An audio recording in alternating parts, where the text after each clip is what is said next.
আচ্ছা,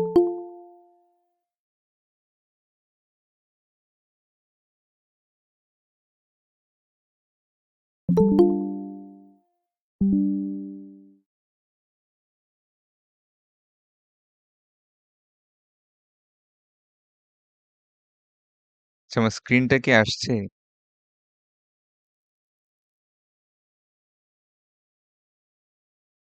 জি sir.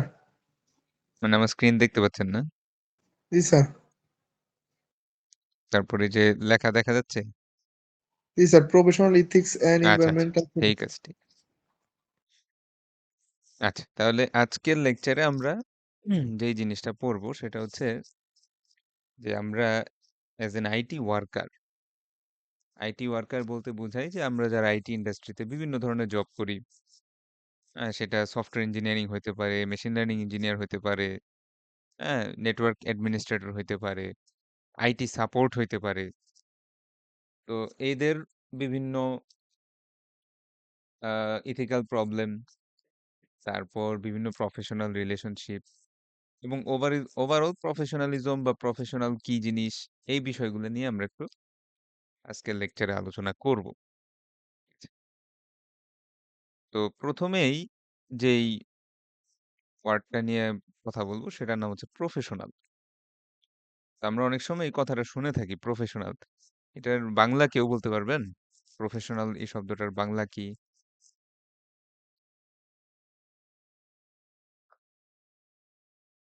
Hello, শুনতে পাচ্ছেন?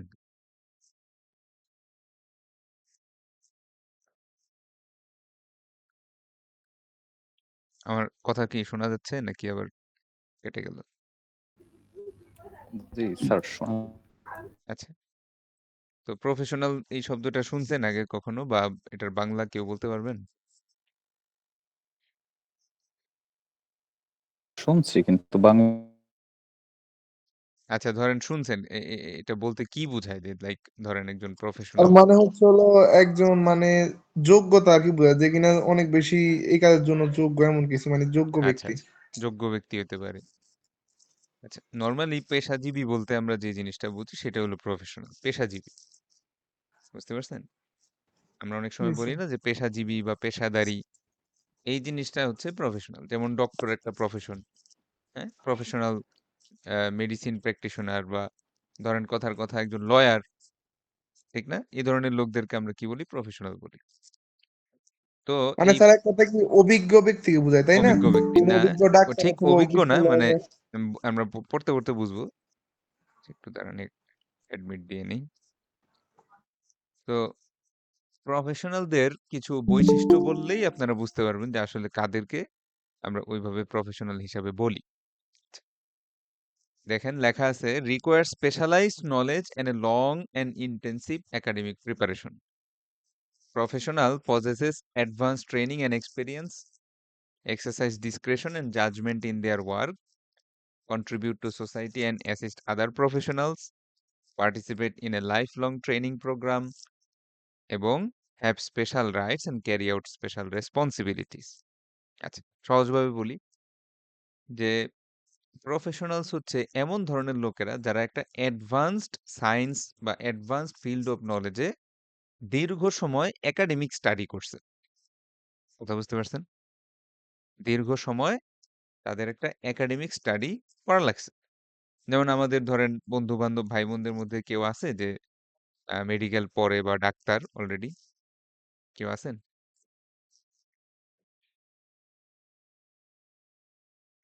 থাকে না অনেকের, মানে কাজিন বা ফ্রেন্ডদের ভিতরে অনেকেই ডাক্তারি পড়তেছে বা অলরেডি ডাক্তার হয়ে গেছে, বড় ভাই।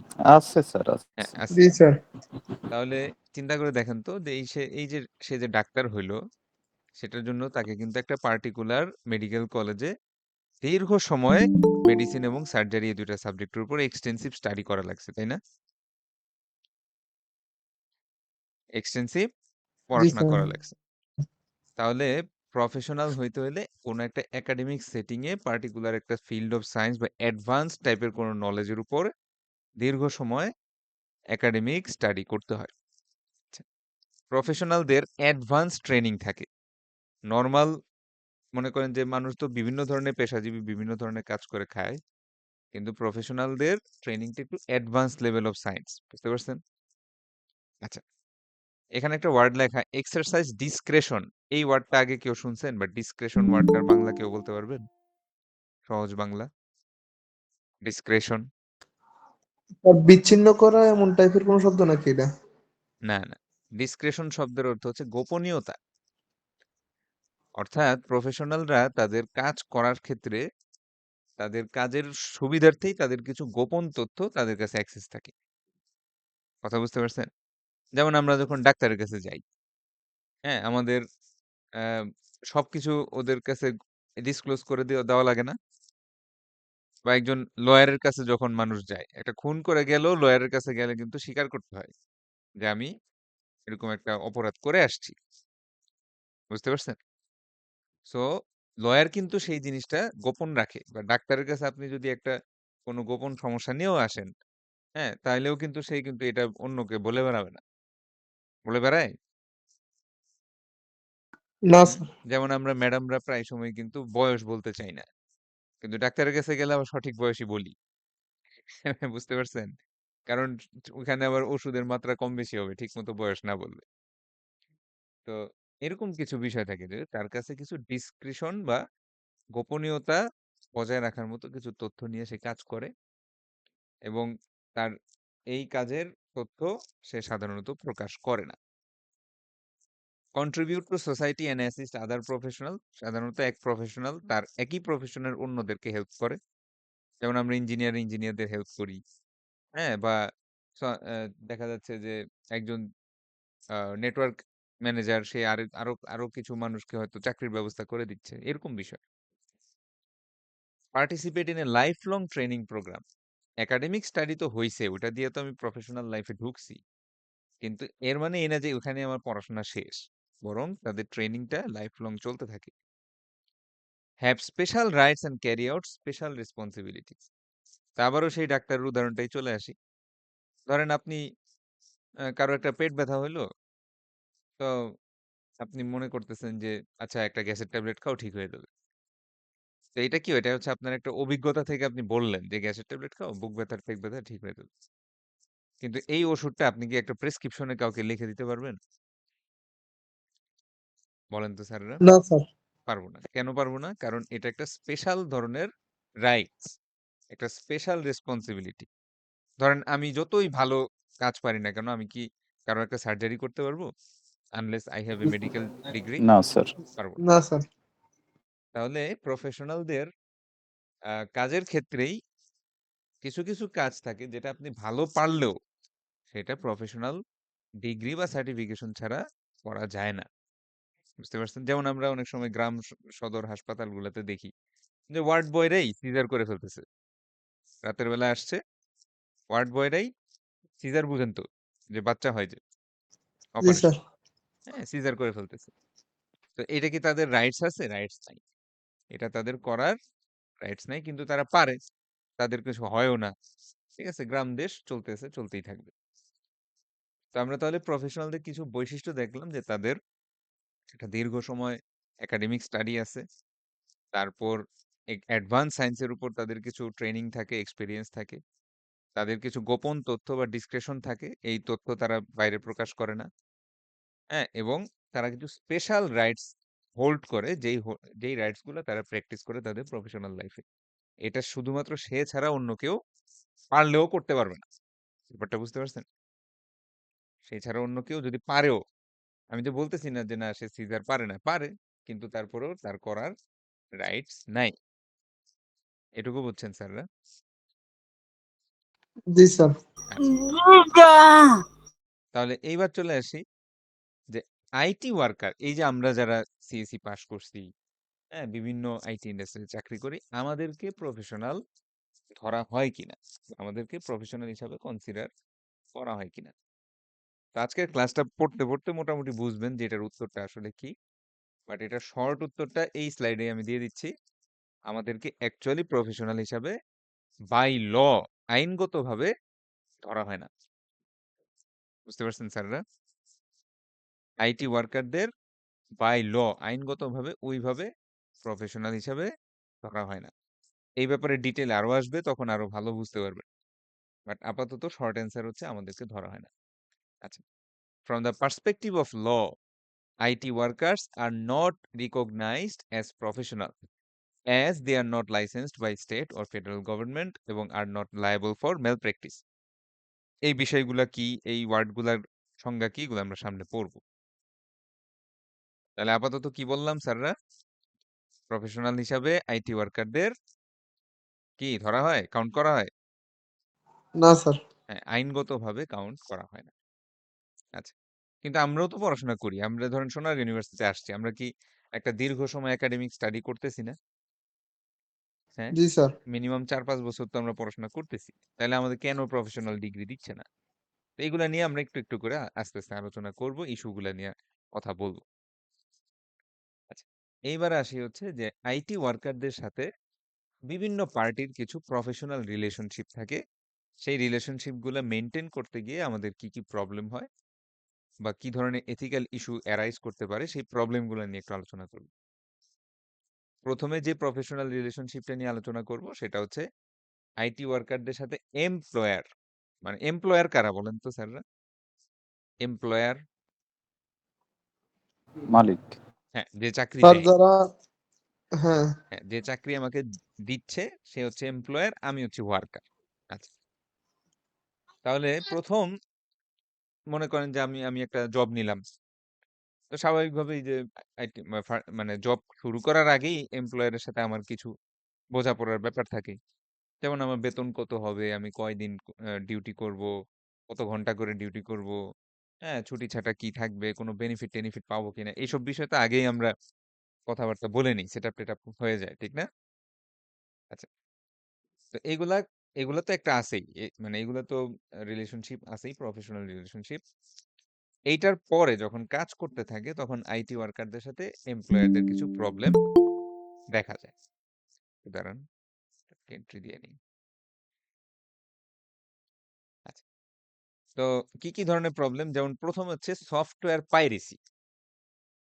সফটওয়্যার পাইরেসি বলতে যেটা বোঝায় যে মনে করেন আপনি একটা আইটি কোম্পানির আন্ডারে জব করতেছেন। তো আমাদের প্রফেশনাল লাইফে যেটা হয় যে আমাদের অনেক ধরনের প্রফেশনাল অ্যাপস বা অ্যাপ্লিকেশন বা প্রোগ্রাম, হ্যাঁ, সফটওয়্যার এগুলো ইউজ করা লাগে। ঠিক আছে? যেমন আমাদের উইন্ডোজটার কথাই একটু চিন্তা করে দেখি স্যার। আমাদের অনেকের কম্পিউটারই কিন্তু মানে উইন্ডোজটা অরিজিনাল না। ঠিক না স্যার? জি স্যার। হ্যাঁ, আমাদের লাইসেন্স স্যার। অনেকেই আমরা বেসিক্যালি উইন্ডোজ 10 বা 11 এর একটা কোনরকম কপি চালাচ্ছি আরকি। কোন সমস্যা হয় না তাই চালাচ্ছি। কিন্তু যেটা হয় যে একটা প্রফেশনাল সেটআপে কম্পিউটারগুলোর মধ্যে, যেমন আপনার কম্পিউটারটাই কোনোভাবে যদি হ্যাকিং কিংবা ম্যালওয়্যার বা এই ধরনের কোনো শিকার হইলো, আপনার ধরেন অ্যাসাইনমেন্ট গুলা ভ্যানিশ হয়ে যাবে। হ্যাঁ, আপনার হয়তো কিছু ইম্পোর্টেন্ট ডাটা হারায় যাবে। হয়তো গুরুত্বপূর্ণ কিছু ছবি-টবি, মানুষের অনেক বিয়ের ভিডিও-টিডিও থাকে, এগুলো হয়তো ভ্যানিশ হয়ে গেল। তো এগুলো একরকম। কিন্তু একটা আইটি কোম্পানিতে কম্পিউটার গুলাতে অনেক গুরুত্বপূর্ণ তথ্য থাকে। হ্যাঁ, যেগুলা টাকার হিসাবে মিলিয়নস অফ ডলারের সমপরিমাণও হইতে পারে। তো সেই জন্য আমরা সবসময় চেষ্টা করব অ্যাজ অ্যান আইটি ওয়ার্কার, যখন আমরা প্রফেশনাল সেটআপে কাজ করব, কোন ধরনের সফটওয়্যার যাতে পাইরেটেড কপি না থাকে। বুঝতে পারছেন? কারণ পাইরেটেড কপিগুলোর মধ্যে রেগুলার সিকিউরিটি প্যাচ বা আপডেট গুলা আসে না। বা রেগুলার আপডেট গুলা ওরা আপডেট করে না। যার কারণে দেখা যায় প্রায় সময় কি হতে পারে? বড় ধরনের ক্ষতির সম্মুখীন হইতে পারে আপনার কোম্পানি। তো এমপ্লয়াররা মানে চাকরিদাতারা প্রায় সময় টেনশনে থাকে যে আইটি ওয়ার্কাররা তাদের নিজস্ব প্রফেশনাল সেটআপে কোনো পাইরেটেড সফটওয়্যার ইউজ করলো কিনা। এটা একটা পয়েন্ট। আরেকটা পয়েন্ট, এটা বাংলাদেশে খুব একটা নাই, কিন্তু আমরা যদি একটু গ্লোবাল চিন্তা করি, যে পাইরেটেড সফটওয়্যারের জন্য কিন্তু মামলা হইতে পারে। লিগ্যাল ইস্যু রেইজ করতে পারে। বাংলাদেশে করে না। মাইক্রোসফট তো আইসা আপনাকে, যেমন আমাদের সোনারগাঁ ইউনিভার্সিটিতে যেই মানে ওএস গুলো আছে, এটার জন্য কি মাইক্রোসফট এসে মামলা করবে? এই জরিমানা দাও। তোমরা নকল উইন্ডোজ চালাচ্ছ। এরকম কিছু বলে?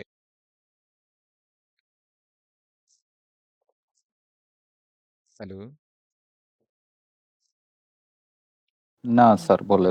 আচ্ছা, আমার কথা শোনা যাচ্ছে নাকি? নাকি আবার জি কানেক্টেড? স্যার, শোনা যায়। আচ্ছা, আচ্ছা। তাহলে এরকম কিছু হয় না। কিন্তু আপনি চিন্তা করে দেখেন একটা গ্লোবাল সেটআপে কিন্তু আপনি যদি এই ধরনের কোনো ল্যাব বানান কিংবা একটা আইটি ইনস্টিটিউট তৈরি করেন যেখানে 50-60 জন 100 জন প্রফেশনাল মিলে কাজ করতেছে, সেখানে কিন্তু মাইক্রোসফট ঠিকই লিগ্যাল অ্যাকশন নিবে। কারণ তারা মানে তাদের অপারেটিং সিস্টেম ইউজ করতেছে, কিন্তু দেখা যাচ্ছে হয়তো একটা লাইসেন্স কিনছে, ওই একটা লাইসেন্স দিয়ে 100টা পিসি সেটআপ করে রাখছে। ওয়াইফাই টোয়াইফাই বন্ধ করে বিভিন্ন লাইসেন্স কি এগুলো হ্যাক ট্যাক করে তারা ইউজ করতেছে। তো যার কারণে অনেক সময় কি হয় যে ২ ধরনের বিষয় থাকে। একটা হচ্ছে সিকিউরিটি ইস্যু, আর ২ নাম্বার হচ্ছে পাইরেটেড সফটওয়্যার গুলা যদি ইউজ করি তাহলে ওই কোম্পানির এগেইনস্টে একটা লিগ্যাল ইস্যু রেইজ করতে পারে। আপনাদের গত ক্লাসে পড়াইছিলাম যে যখন একটা কর্পোরেট আইনের আন্ডারে যখন শাস্তি হয়, তখন কিন্তু শাস্তিটা খুব বড় ধরনের হয়। বুঝতে পারছেন এই পয়েন্টটুকু?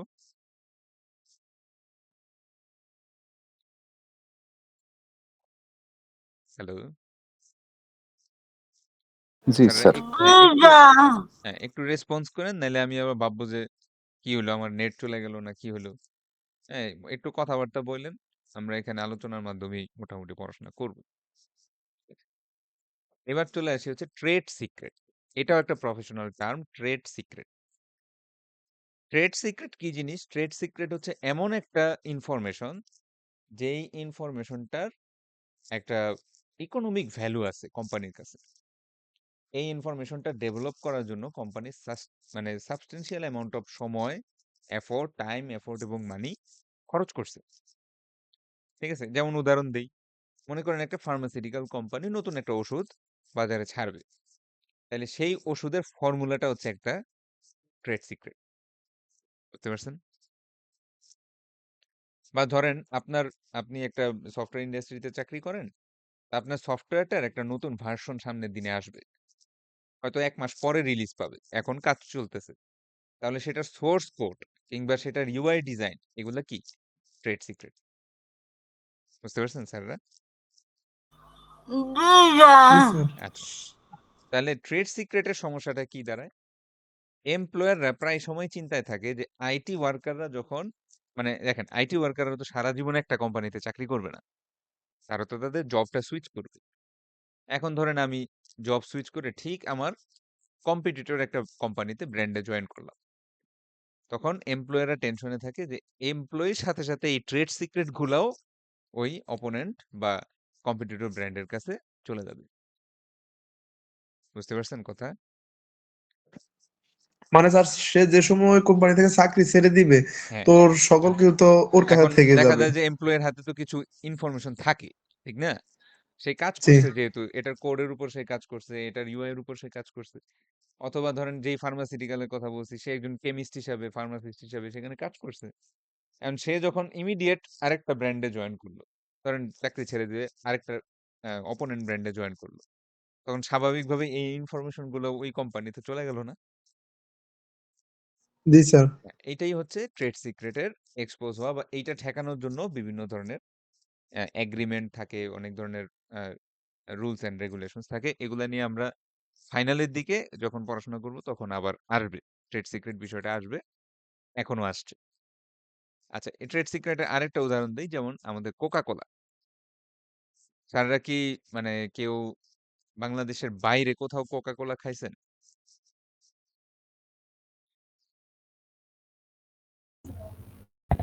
না স্যার, দেশের বাইরে এগুলো ট্রাই করা হয়নি। আচ্ছা, যদি বিভিন্ন কান্ট্রিতে, যেমন আমার সৌভাগ্য হয়েছে যে হয়তো দু একটা কান্ট্রিতে আমি জিনিসটা টেস্ট করে দেখছি, দেখবেন যে কোকা কোলার না একটা কমন টেস্ট আছে। বুঝতে পারছেন? বাংলাদেশের সাথে ওদেরও একটা কমন একটা টেস্ট পাওয়া যায়।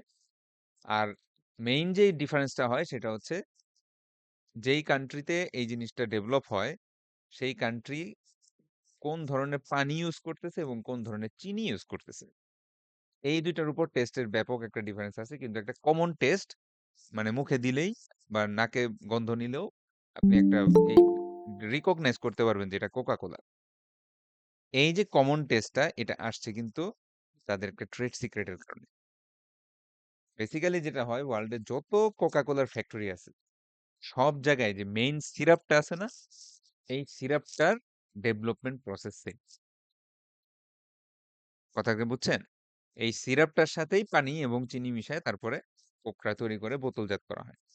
বাট অরিজিনাল যে টেস্টটা, ওই টেস্টটা ডেভেলপ মানে ওই টেস্টটা বজায় রাখার জন্য সারা ওয়ার্ল্ডে এটার মেকিং প্রসিডিউরটা সেম। যেই ফর্মুলা অনুসারে বানানো হয় ওটা সারা বিশ্বে সেম। চেঞ্জটা হয়ে যায় ওই যেখানে যেমন হতে পারে বাংলাদেশে একটু পানি বেশি দিল অথবা অন্য জায়গায় একটু পানি কম দিল, কিন্তু কমন টেস্ট আপনি মোটামুটি সারা ওয়ার্ল্ডেই সেম পাবেন। কোকা কোলা অনেক পুরনো কোম্পানি, তাই না? প্রায় 1800 কত সালে জানি হয়েছে। এই এত বছরেও তাদের এই ট্রেড সিক্রেটটা কেউ ফাঁস করতে পারে না। এটা পৃথিবীর one of the oldest corporate trade সিক্রেটের মধ্যে একটা। বুঝতে পারছেন স্যাররা? জি স্যার, বুঝতে পারছি। স্যার সে তো ইচ্ছা করলে কোকা কোলার মানে যেই কেমিক্যাল গুলো এগুলো তো অন্য কেউ বুঝতে পারে ইচ্ছা করলে, তাই হ্যাঁ না? হ্যাঁ, এটাই আমি বলতেছি যে এটার যে জিনিসটা, এটা দেখবেন কত কোম্পানি আছে না, তারা কিন্তু কেউই জিনিসটা নকল করে ওটা আনতে পারে না।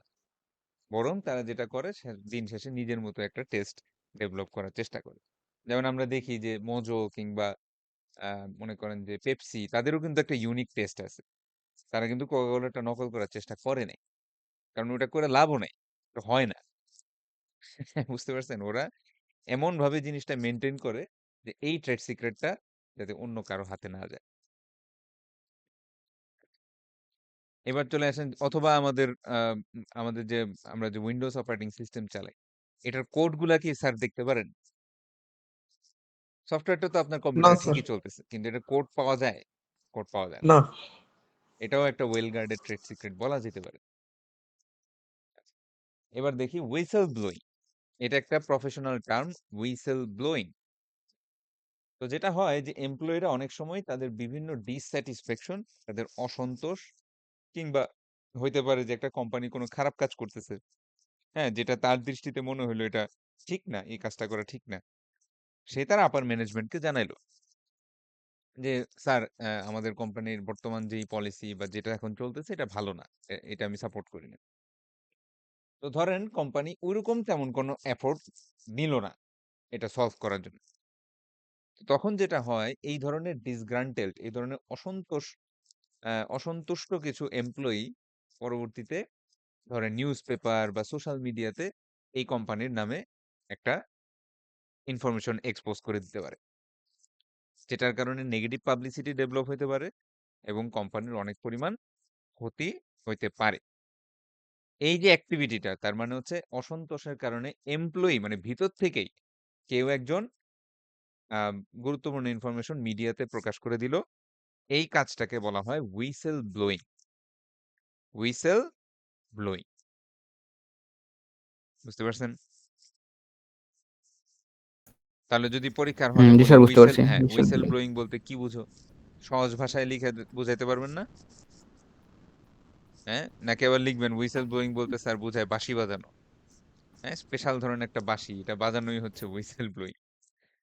এরকম লেখেন না স্যার, নাম্বার পাবেন না কিন্তু একও। আচ্ছা, এরপরে আসি আইটি ওয়ার্কার এবং ক্লায়েন্ট। তাহলে এতক্ষণ আমরা এমপ্লয়ারদের সাথে কিছু প্রবলেম পড়লাম, যে আইটি ওয়ার্কারদের সাথে এমপ্লয়ারদের কি কি প্রবলেম হতে পারে। এবার আসি হচ্ছে ক্লায়েন্ট। ক্লায়েন্ট কারা স্যার? আর যারা customer. Customer. Very good. Basically যারা কাস্টমার তাদেরকে আমরা ক্লায়েন্ট বলি। তাহলে যেটা হয় নরমালি যে আপনারা দেখবেন, আমরা তো মোটামুটি জব করি সবাই নাকি? হ্যাঁ, জি স্যার। যেসব হ্যাঁ, সন্ধ্যায় ক্লাস করি, আমরা মোটামুটি জব করি।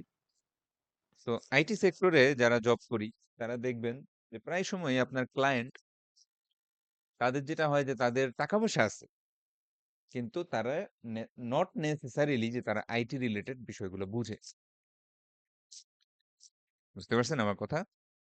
মানে তারা আপনাকে হায়ার করতেছে, কিন্তু আপনার কথা সে সবসময় নাও বুঝতে পারে। তো এইটার জন্য যেটা হয়, অনেক সময় আইটি ওয়ার্কাররা তাদের ক্লায়েন্টদেরকে একটা ঠকানোর মতো একটা বিষয় করে। ঠিক আছে? তো এইটাই হচ্ছে মূল এথিক্যাল ইস্যু, আইটি ওয়ার্কারদের সাথে ক্লায়েন্টের এথিক্যাল ইস্যু। আমরা কয়েকটা ইস্যু দেখি। এখানে যে টার্মটা আছে কনফ্লিক্ট অফ ইন্টারেস্ট, এটাও একটা business term. Conflict of interest between the IT worker self conflict between IT workers' self-interest and the interests of the client. একটা উদাহরণ দেই। মনে করেন যে আমাদের সোনারগাঁও ইউনিভার্সিটি একটা নতুন ল্যাব বানাবে। তো ল্যাবের জন্য ধরেন 70টা কম্পিউটার বসানোর দরকার। একটা আইটি কোম্পানিকে দায়িত্ব দেওয়া হলো যে তোমরা আমাদের ল্যাবটা বানায় দাও। এটা যত নেটওয়ার্কিং আছে এগুলো সব তোমরা করে দাও। এত টাকা দিব। তো তখন যেটা হয় যে নরমালি আইটি কোম্পানিগুলা আপনাদেরকে একটা ইনভয়েস দিবে। ইনভয়েসের মধ্যে লেখা থাকবে যে এই এতগুলো আইটেম লাগবে, এটা কিনতে হবে, এটা কিনতে হবে, এটার এত দাম, এটার এত দাম, এরকম একটা বিল দেয়। সেই বিলটা যদি অ্যাপ্রুভ হয় কাস্টমার সাইড থেকে তখন ডিলটা ফাইনালাইজ হয়। তারপরে সময়ের ব্যাপার থাকে, কত সময় লাগবে, কতদিনের মধ্যে জিনিসটা ঠিক হবে, কতদিন সাপোর্ট দিবে, এরকম বিভিন্ন ধরনের এগ্রিমেন্ট থাকে। তো মনে করেন যে র্যাম, ঠিক আছে? তো স্যাররা কিছু ভালো র্যামের ব্র্যান্ডের নাম বলতে পারবেন? আমার খুব একটা আইডিয়া নাই। ভালো কোনো র্যামের কোম্পানি।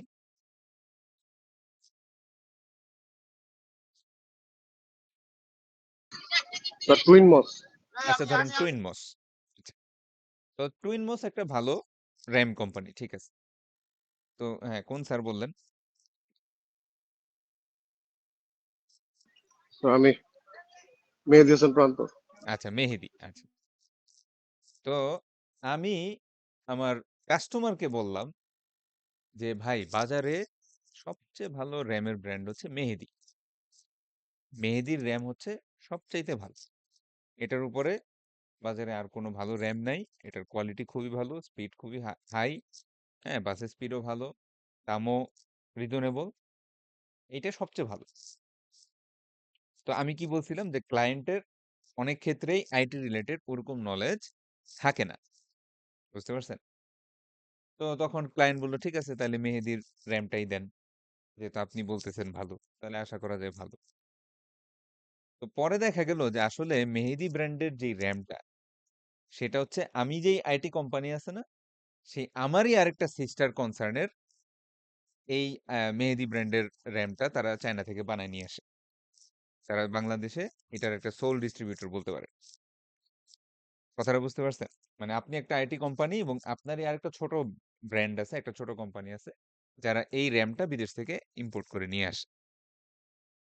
তো বেসিক্যালি আপনি যেটা করতেছেন যে কথার কথা যে একটা র্যামের দাম কত হইতে পারে স্যার? ধরেন 8 জিবি বা 16 জিবি একটা র্যামের দাম। 8 GB 2700 টাকা। আচ্ছা ধরেন 2700 টাকা। তাহলে যদি 2700 টাকা বাজেট থাকে, আপনার উচিত ছিল যে ক্লায়েন্টের জন্য সবচেয়ে ভালো যেই প্রোডাক্টটা 2700 টাকার ভিতরে পাওয়া যায় সেইটা সাজেস্ট করা, ঠিক না? জি স্যার, অবশ্যই। কিন্তু আপনি সাজেস্ট করতেছেন হচ্ছে মেহেদী ব্র্যান্ডেরটা, যাতে আপনারই আরেকটা সিস্টেম কনসার্নের কিছু র্যাম বিক্রি হয়। কথাটা কি বুঝতে পারছেন? তাহলে এখানে একটা কনফ্লিক্ট দাঁড়াচ্ছে না, যে আইটি ওয়ার্কারের সেলফ ইন্টারেস্ট এবং কাস্টমারের সেলফ ইন্টারেস্ট, এই দুইটার মধ্যে একটা কনফ্লিক্ট দাঁড়াচ্ছে না? কারণ কাস্টমারের থেকে আমি অলরেডি কিন্তু টাকা নিচ্ছি। কাস্টমারের থেকে আমি অলরেডি ল্যাব সেট আপ করার জন্য বা হার্ডওয়্যার রিলেটেড সবকিছু টাকা নিচ্ছি। কিন্তু এক্সট্রা একটা বেনিফিট আমার হয় যদি আমি র্যামটা মেহেদী ব্র্যান্ডে দিতে পারি। ব্যাপারটা কি বুঝতে পারছেন? জি স্যার। হ্যাঁ, এই ধরনের সিচুয়েশন গুলাকে আমরা বলি বিজনেসের ভাষায় কনফ্লিক্ট অফ ইন্টারেস্ট। তাহলে এখন বুঝতে পারবেন না কনফ্লিক্ট অফ ইন্টারেস্ট মানে কি? যদি কোনো কারণে আপনার ভালোর জন্য কাস্টমারের ভালোর কোনো কন্ট্রাডিকশন হয়, তখন সেটাকে আমরা কনফ্লিক্ট অফ ইন্টারেস্ট বলি। তাহলে এটা হচ্ছে আমাদের প্রথম ইস্যু। দ্বিতীয় যে ওয়ার্ডটা, এটার সাথে আমরা মোটামুটি সবাই পরিচিত, ফ্রড, মানে সোজা কথায় লোক ঠকানো, অর্থাৎ obtaining goods services or property through deception or trickery. আপনি কোনোভাবে ট্রিক করে বা ভুল বুঝায়, হ্যাঁ, কোনোভাবে বোকা বানায় যদি কাস্টমার থেকে কোনো ধরনের অ্যাডভান্টেজ নিতে পারেন, তাহলে সেটা হচ্ছে ফ্রড। আচ্ছা, 3 নাম্বার যে ওয়ার্ডটা আছে সেটার নাম হচ্ছে মিস রিপ্রেজেন্টেশন।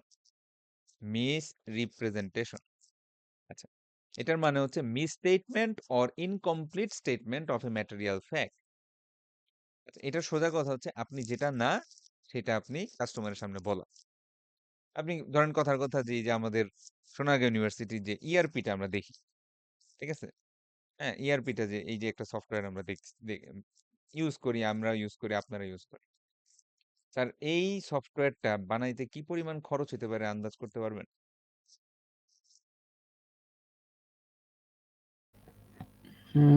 স্যার এটা অলমোস্ট 50 লাখের উপরে লাগবে স্যার। বা অন্য কেউ? Sir 1 to 2 lakhs। 1 to 2 lakh. আচ্ছা যাই হোক, তো মোটামুটি ভালোই বলছেন। সাধারণত ইআরপি সফটওয়্যার গুলা 2 থেকে 3 কোটি টাকার নিচে সেল হয় না। বুঝতে পারছেন? কারণ কি আপনাদের স্যার কাছে এটা মনে হইতে পারে, শেয়ার হোল্ডে কিনে নাকি? হ্যাঁ, এটা মনে হইতে মানে পারে যে এটা ফেয়ারলি সিম্পল, লাইক আমি আপনাদের অ্যাটেন্ডেন্স নেই, কয়েকটা বাটনে চাপ দিই, তাই না? টিক টিক টিক করে চাপ দিয়ে চলে যাই। কিন্তু এটার ভিতরে যে অ্যাক্টিভিটি গুলা থাকে, ঠিক আছে?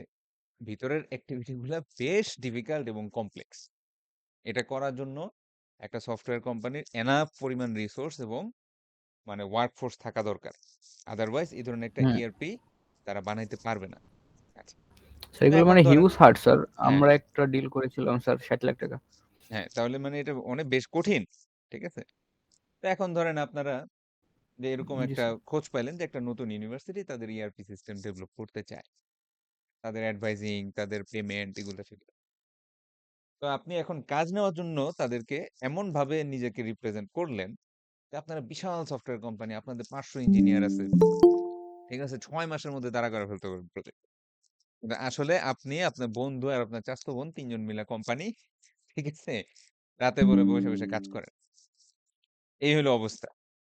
কোম্পানির অবস্থা এরকম। কিন্তু এমনভাবে নিজেকে প্রেজেন্ট করলেন বা রিপ্রেজেন্ট করলেন যে আপনারা বিশাল কোম্পানি, আপনারা অনেক কিছু করতে পারবেন। এইভাবে ২ কোটি টাকার কাজ বাসায় নিয়ে আসছেন। ফলাফল কি দাঁড়াবে স্যার? আল্টিমেটলি ৬ মাস পরে যখন মানে বড় ফিচার তো দূরের কথা, আপনি বেসিক ফিচারই ওকে দিতে পারবেন না।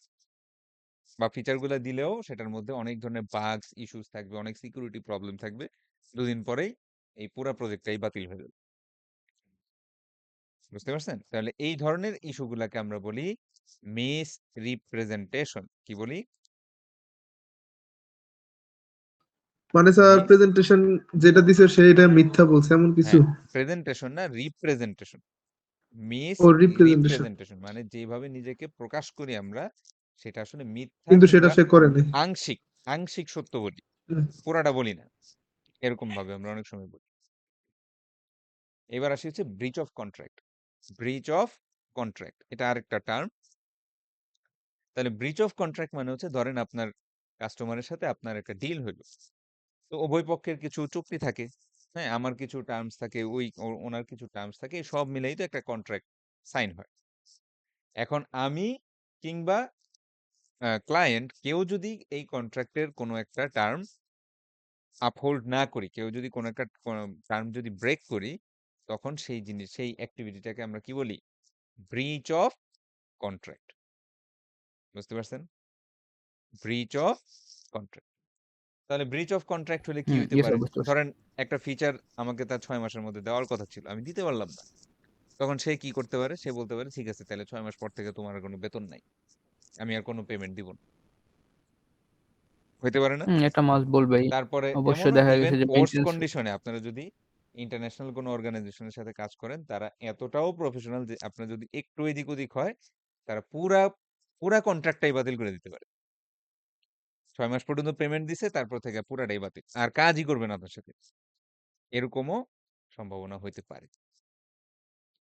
তাহলে ব্রিচ অফ কন্ট্রাক্ট বোঝাইতে পারবো না আমি যদি বলি এরকম একটা সিচুয়েশন, বা সংক্ষেপেই যদি বলি ব্রিচ অফ কন্ট্রাক্ট বলতে কি বুঝে লিখতে পারবেন না? ঠিক আছে? তাহলে occurs when one party fails to meet the terms of a contract. একটা কন্ট্রাক্টের যে টার্ম থাকে সেই টার্ম যদি আপনি পূরণ করতে না পারেন, তাহলে সেই ক্ষেত্রে ব্রিচ অফ কন্ট্রাক্ট হতে পারে। এবার আসি হচ্ছে আইটি ওয়ার্কারদের সাথে সাপ্লায়ার। আচ্ছা, এবার আসেন সাপ্লায়ার কারা?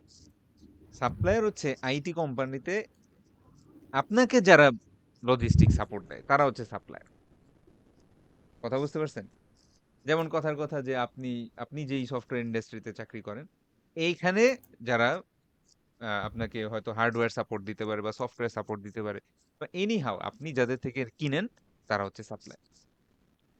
তাহলে এখন ওই যে আবার আগের উদাহরণটায় চলে আসি, যে সোনারগাঁও ইউনিভার্সিটির একটা ল্যাব বানানোর কাজ আপনি পাইলেন আইটি কোম্পানি হিসাবে। তাহলে এখন আপনার মানে আপনার অফিসে তো আর হার্ডওয়্যার নাই, ঠিক না? আপনি তো মার্কেটের বিভিন্ন সাপ্লায়ার থেকে কিনবেন। হয়তো দেখা যাচ্ছে র্যাম আপনি কর্সেয়ার থেকে কিনতেছেন। আপনি হয়তো আপনার এই যে কি বলে, মনিটর হয়তো আপনি দেখা যাচ্ছে কত কোম্পানি আছে, তাই না? আসুস, স্যামসাং, ভিউসনিক, কত কোম্পানি আছে। তো তারা হচ্ছে কি সাপ্লায়ার, আমি হচ্ছে আইটি ওয়ার্কার। বুঝতে পারছেন? সাপ্লায়ার কারা?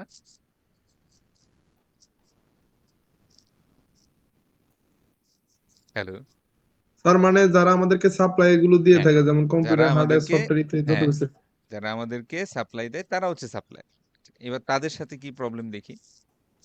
সাধারণত সাপ্লায়ারদের সাথে আইটি ওয়ার্কারদের সুসম্পর্ক বজায় থাকে। কারণ আইটি ওয়ার্কাররা যদি একটা পার্টিকুলার সাপ্লায়ারকে পছন্দ করে, তখন স্বাভাবিকভাবে সেই সাপ্লায়ারের প্রোডাক্টটাই নিবে। তার মানে হচ্ছে আমার এই ল্যাবটা বানানোর জন্য যদি মনিটর কেনা লাগে, তো একাধিক কোম্পানির মধ্যে দেখা যাচ্ছে তার পছন্দের কোম্পানিটা থেকেই সে মনিটরটা কিনবে।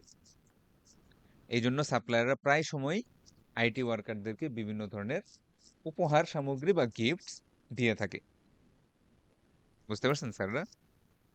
স্যার মানে ওই যে ডাক্তারদের মতো হ্যাঁ, একদম, হ্যাঁ, তো তারা ধরেন যাতে কথার কথা মেডিসিন ডাক্তার, চলতে থাকে। হ্যাঁ। তাহলে ডাক্তাররা কিন্তু ওষুধ এমনি এমনি লেখে না। একটা হ্যাঁ পার্টিকুলার ব্র্যান্ডের ওষুধ উনি এই কারণেই লেখে, কারণ এই ব্র্যান্ড থেকে উনি কমিশন পায়।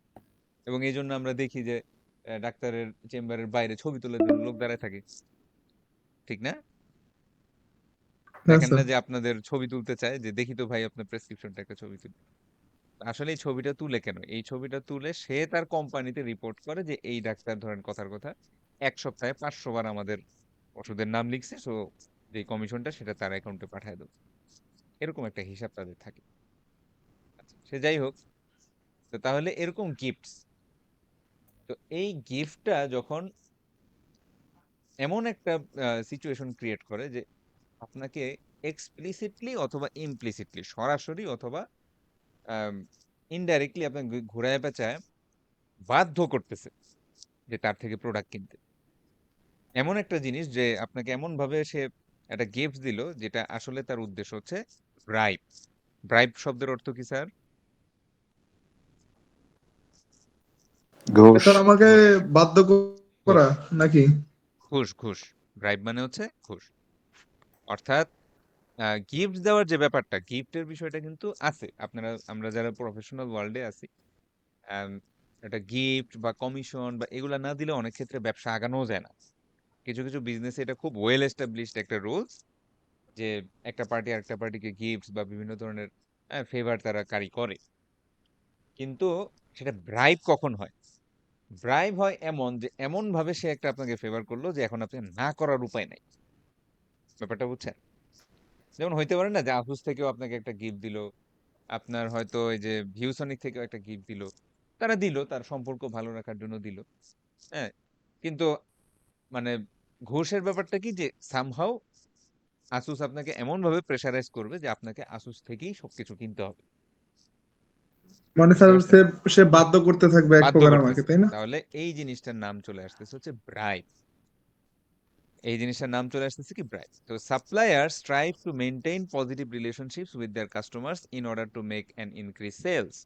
তো সো তাদেরকে পজিটিভ রিলেশনশিপের জন্য প্রায় সময় গিফট টিফট দেওয়া লাগে।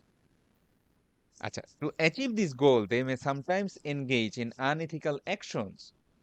For example, offering an IT worker a gift that is actually intended as a bribe.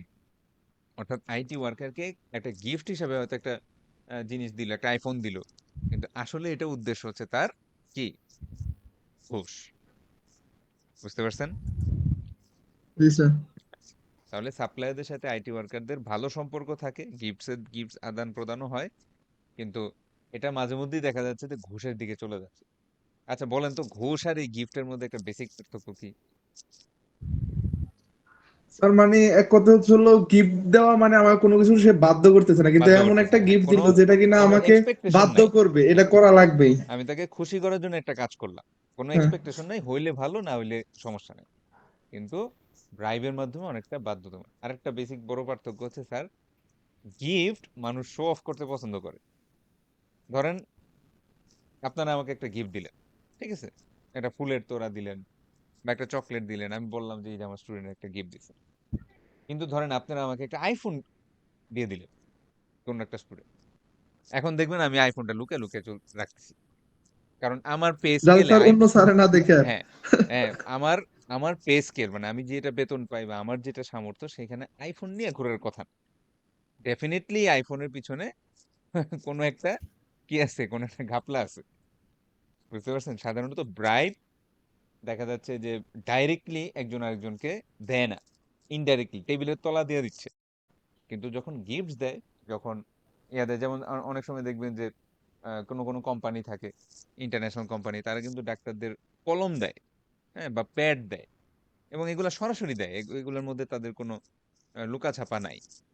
কিন্তু ওই কমিশনগুলা কিন্তু সরাসরি দিতে পারে না, পারে ওই গোপনে গোপনে একটা অ্যাকাউন্টে পাঠিয়ে দিচ্ছে। সো ব্রাইব আর গিফটের মধ্যে এটা একটা বড় পার্থক্য, যে ব্রাইব সাধারণত মানুষ গোপনে দেয়, ঠিক আছে, আন্ডার দ্য টেবিল তারা এই কাজগুলা করে। কিন্তু গিফটস সাধারণত মানুষ ঢাকঢোল পিটেই, হ্যাঁ, একটা কোম্পানি আর একটা কোম্পানিকে দেখা যাচ্ছে যে বুফে খাওয়াইলো সবাইকে, হুম, এগুলা বড় সেমিনার করলো, অনেক ধরনের গিফট টিফট মক টক এগুলা গিফট দিল, এগুলা তারা মোটামুটি একেবারে নিউজ পেপারে পাবলিশ করেই করে। হ্যাঁ, কারণ এটার মধ্যে তো কোনো সমস্যা নাই। সমস্যা আছে কোনটা? ওই বিএমডব্লিউ গাড়ি নিয়ে ঘুরলে সমস্যা, ঠিক আছে।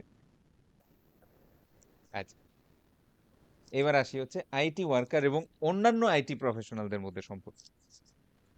তো আমরা যারা আইটি প্রফেশনে আসি, অলরেডি জব করি বা সামনের দিনে হয়তো আরো ভালো ভালো জব করব, তো আমরা দেখবো যে একজন আইটি ওয়ার্কার আরেকজন আইটি ওয়ার্কারকে হেল্প করে, স্পেশালি জব পাওয়ার ক্ষেত্রে। বুঝতে পারছেন? আপনার কাছে মনে হবে যে এই ভাইয়া বা এই আপু আমাকে এত হেল্প করলো কেন, তার কি উপকার? হ্যাঁ, তারে তো আমি কোনো টাকা পয়সাও দেইনি। কিন্তু এই প্রফেশনটাই এরকম যে আইটি, একটা সফটওয়্যার ইঞ্জিনিয়ার আরো 5টা সফটওয়্যার ইঞ্জিনিয়ারকে হেল্প করে, জিনিসটা এরকম। কথা বুঝছেন? এইভাবেই আমাদের এই প্রফেশনটা চলে আসছে। তো এই হেল্প করার মাইন্ড মেন্টালিটি একটা আইটি ওয়ার্কারের অন্যান্য আইটি ওয়ার্কারদের প্রতি একটা ডিগ্রি অফ লয়ালটি কাজ করে। এখন এই কাজ করতে গিয়ে যেই জিনিসটা হয়, যেই প্রফেশনাল সমস্যাটা হয়, সেটা হচ্ছে রেজুমে ইনফ্লেশন। তো ধরেন আপনি আপনার কোনো বড় ভাই বা কোনো বড় আপুকে বললেন যে আপু, আপনার কোম্পানিতে আমি একটা সিভি ড্রপ করছি, তো আপনি একটু মানে হাতে হাতে একটু পৌঁছাই দিন, যাতে আমারটা বাদ না পড়ে।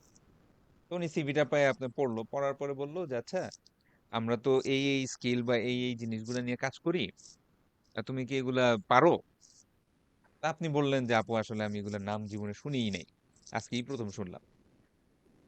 তো তখন উনি আপনারে বলল যে আচ্ছা, এক কাজ করো, তুমি লেখা রাখো, হ্যাঁ, তুমি লেখা রাখো যে পারো, এই 1-1.5 মাস পরে পরীক্ষা হবে, তখন তুমি শিখে আসো।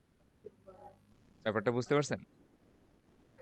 মানে স্যার মিথ্যা কথা বলে চাকরি নিচ্ছে, ওই যে ওই দিন যে হ্যাঁ, আমরা মানে একটা জিনিস কিছু পড়ছিলাম ফার্স্ট ডে এর মতো। কোয়ালিফিকেশন লাগবে, এগুলা না লাগলে ওই সিভিটা কাউন্ট হবে না। তো আপনার বড় আপু বললো যে এই এই কয়টা স্কিল তুমি লেখা রাখো।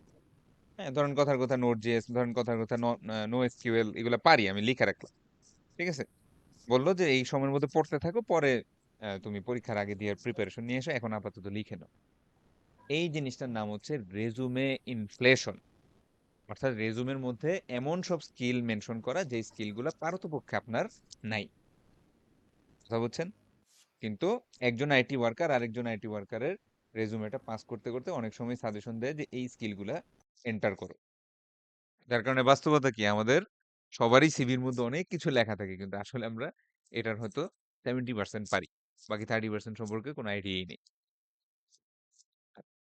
দেন 2 নাম্বার যেটা, সেটা হচ্ছে inappropriate sharing of corporate information.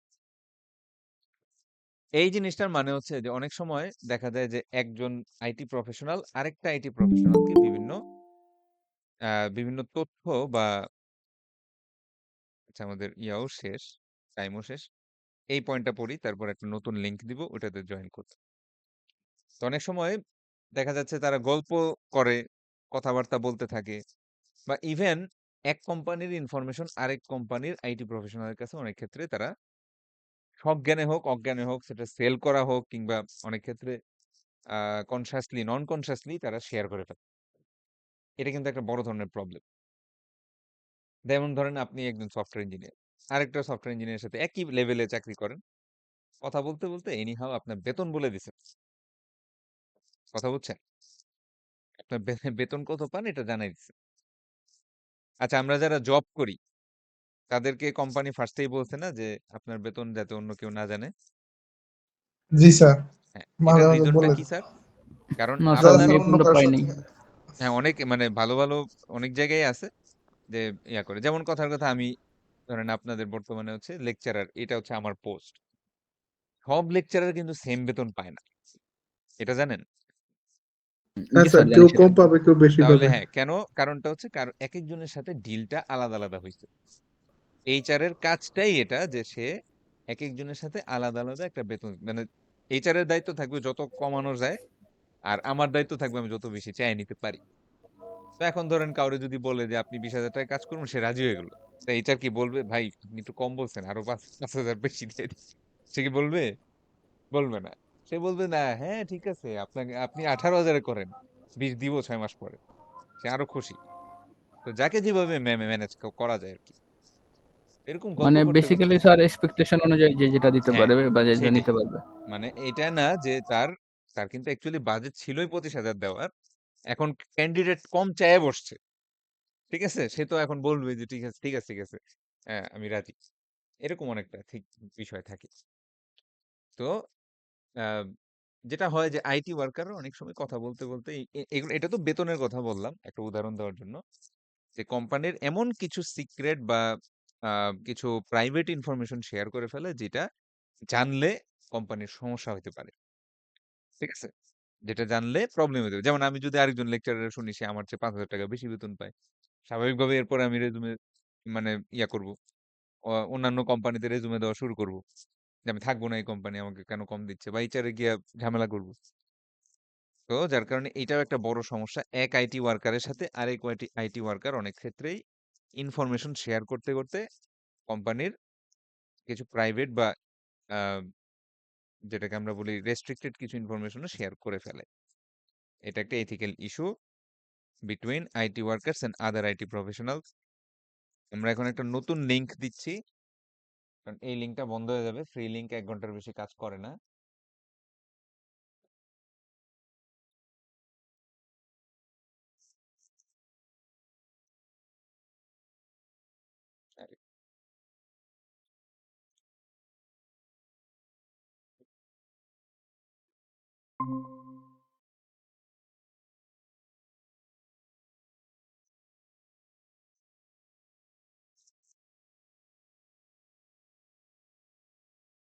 আচ্ছা, আমার স্ক্রিন দেখা যাচ্ছে?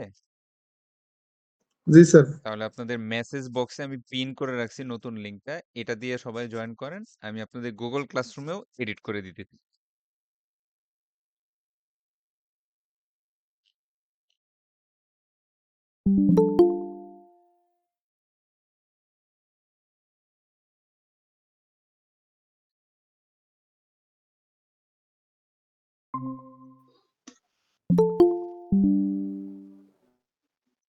শাখা নদী।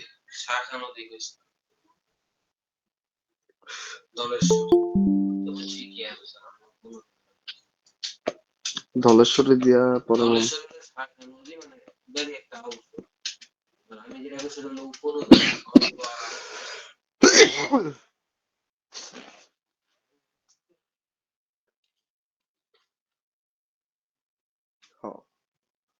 লেটারে কিনছি।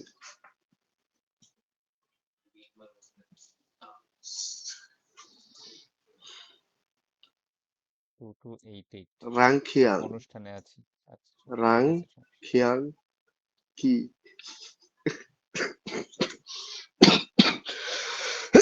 কেন অপশন দিব কেন এটা?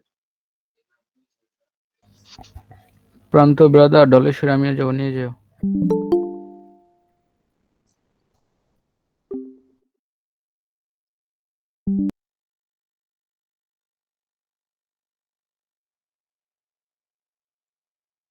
হ্যালো, শুনতে পাচ্ছেন? জি স্যার, শুনতে পাচ্ছি আপনাকে।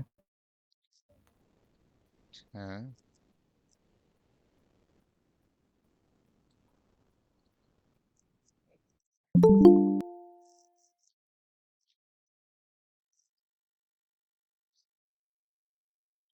আচ্ছা, আমি গুগল ক্লাসরুমেও লিঙ্কটা এডিট করে দিছি। ওখান থেকেও আসতে পারবেন। এবার আসি হচ্ছে যে আইটি ওয়ার্কার এবং সোসাইটি তাদের মধ্যে রিলেশনশিপটা কিরকম। তো ওভারঅল সোসাইটির বিষয়টা হচ্ছে সোসাইটিরা এক্সপেক্ট করে যে প্রফেশনালরা তাদের নিজ নিজ দায়িত্ব সঠিকভাবে পালন করবে এবং যদি কখনো কমিউনিটি বা দেশের কোনো কাজে লাগে তাহলে, যেমন ধরেন আইটি ওয়ার্কার, তাহলে আমাদের তো আইটি সম্পর্কে একটা নলেজ আছে। তাহলে সোসাইটির আমাদের প্রতি এক্সপেকটেশন কি, আইটি রিলেটেড কোনো যদি ইস্যু আসে, ধরেন একটা সাইবার অ্যাটাক হইলো, অথবা দেশে আইটি ইন্ডাস্ট্রি ডেভেলপ করা বা আইটি আইটি রিলেটেড ট্রেনিং, হ্যাঁ, আইটি রিলেটেড কমিউনিকেশন বা এডুকেশন, এই জিনিসগুলাতে আইটি ওয়ার্কাররা একটা কন্ট্রিবিউশন রাখবে সোসাইটিতে। এই বিষয়গুলা সোসাইটি সবসময় আইটি ওয়ার্কারদের থেকে একটা এক্সপেকটেশন রাখে। বুঝতে পারছেন? আচ্ছা, এইবার যেটা পড়বো কোড অফ ইথিক্স। লাস্ট ক্লাসে আমরা মানে অ্যাকচুয়ালি লেকচার ওয়ানে আমরা কোড অফ ইথিক্স একটা আলোচনা করছিলাম, ওই যে ইন্টেলের কোড অফ ইথিক্স বা কোড অফ কন্ডাক্টটা পড়ছিলাম। কে পড়ছিলেন? হুম, মনে আছে? হ্যালো? হ্যাঁ স্যার, শুনতে পাচ্ছি। স্যার মনে নেই তো স্যার হ্যাঁ, কে পড়েছিল। কেউ একজন পড়ছিলেন, যে পড়বে সে তার মনে আছে। আচ্ছা, তাহলে কোড অফ ইথিক্স জিনিসটা কি ছিল? বেসিক্যালি লিখিত ফরম্যাটে কিছু নিয়ম কানুন, কিছু কি ভ্যালুজ এবং প্রিন্সিপালস লেখা ছিল, যেটা আমরা অক্ষরে অক্ষরে মেনে চলবো। কথা বুঝছেন? এই জিনিসটা ছিল কোড অফ এথিক্স। এখন সেই জিনিসটা একেকটা কোম্পানির নিজের ডেভেলপ করা ছিল। তো প্রফেশনালদের অনেক ক্ষেত্রে কোড অফ এথিক্স থাকে। যেমন যারা ডক্টর, তারা যখন গ্র্যাজুয়েশন কমপ্লিট করে তাদের একটা ওথ টেকিং সেরিমনি হয় এবং সেখানে তারা বিভিন্ন version of the Hippocratic oath, Hippocratic oath নামে একটা সার্টেন তাদের কিছু নিয়ম কানুন আছে। সেই জিনিসটা তারা শপথের মতো উচ্চারণ করে। সেই জিনিসটা তারা শপথ বাক্যের মতো একটা উচ্চারণ করে এবং তারা তাদের প্রফেশনাল লাইফে সবসময় এই হিপোক্রেটিক ওথটা মেনে চলার চেষ্টা করে। একটা উদাহরণ দেই, যেমন মনে করেন যে ডক্টরদের কিন্তু কোনো শত্রু মিত্র নাই, এটা জানেন? ডক্টরদের, জি স্যার।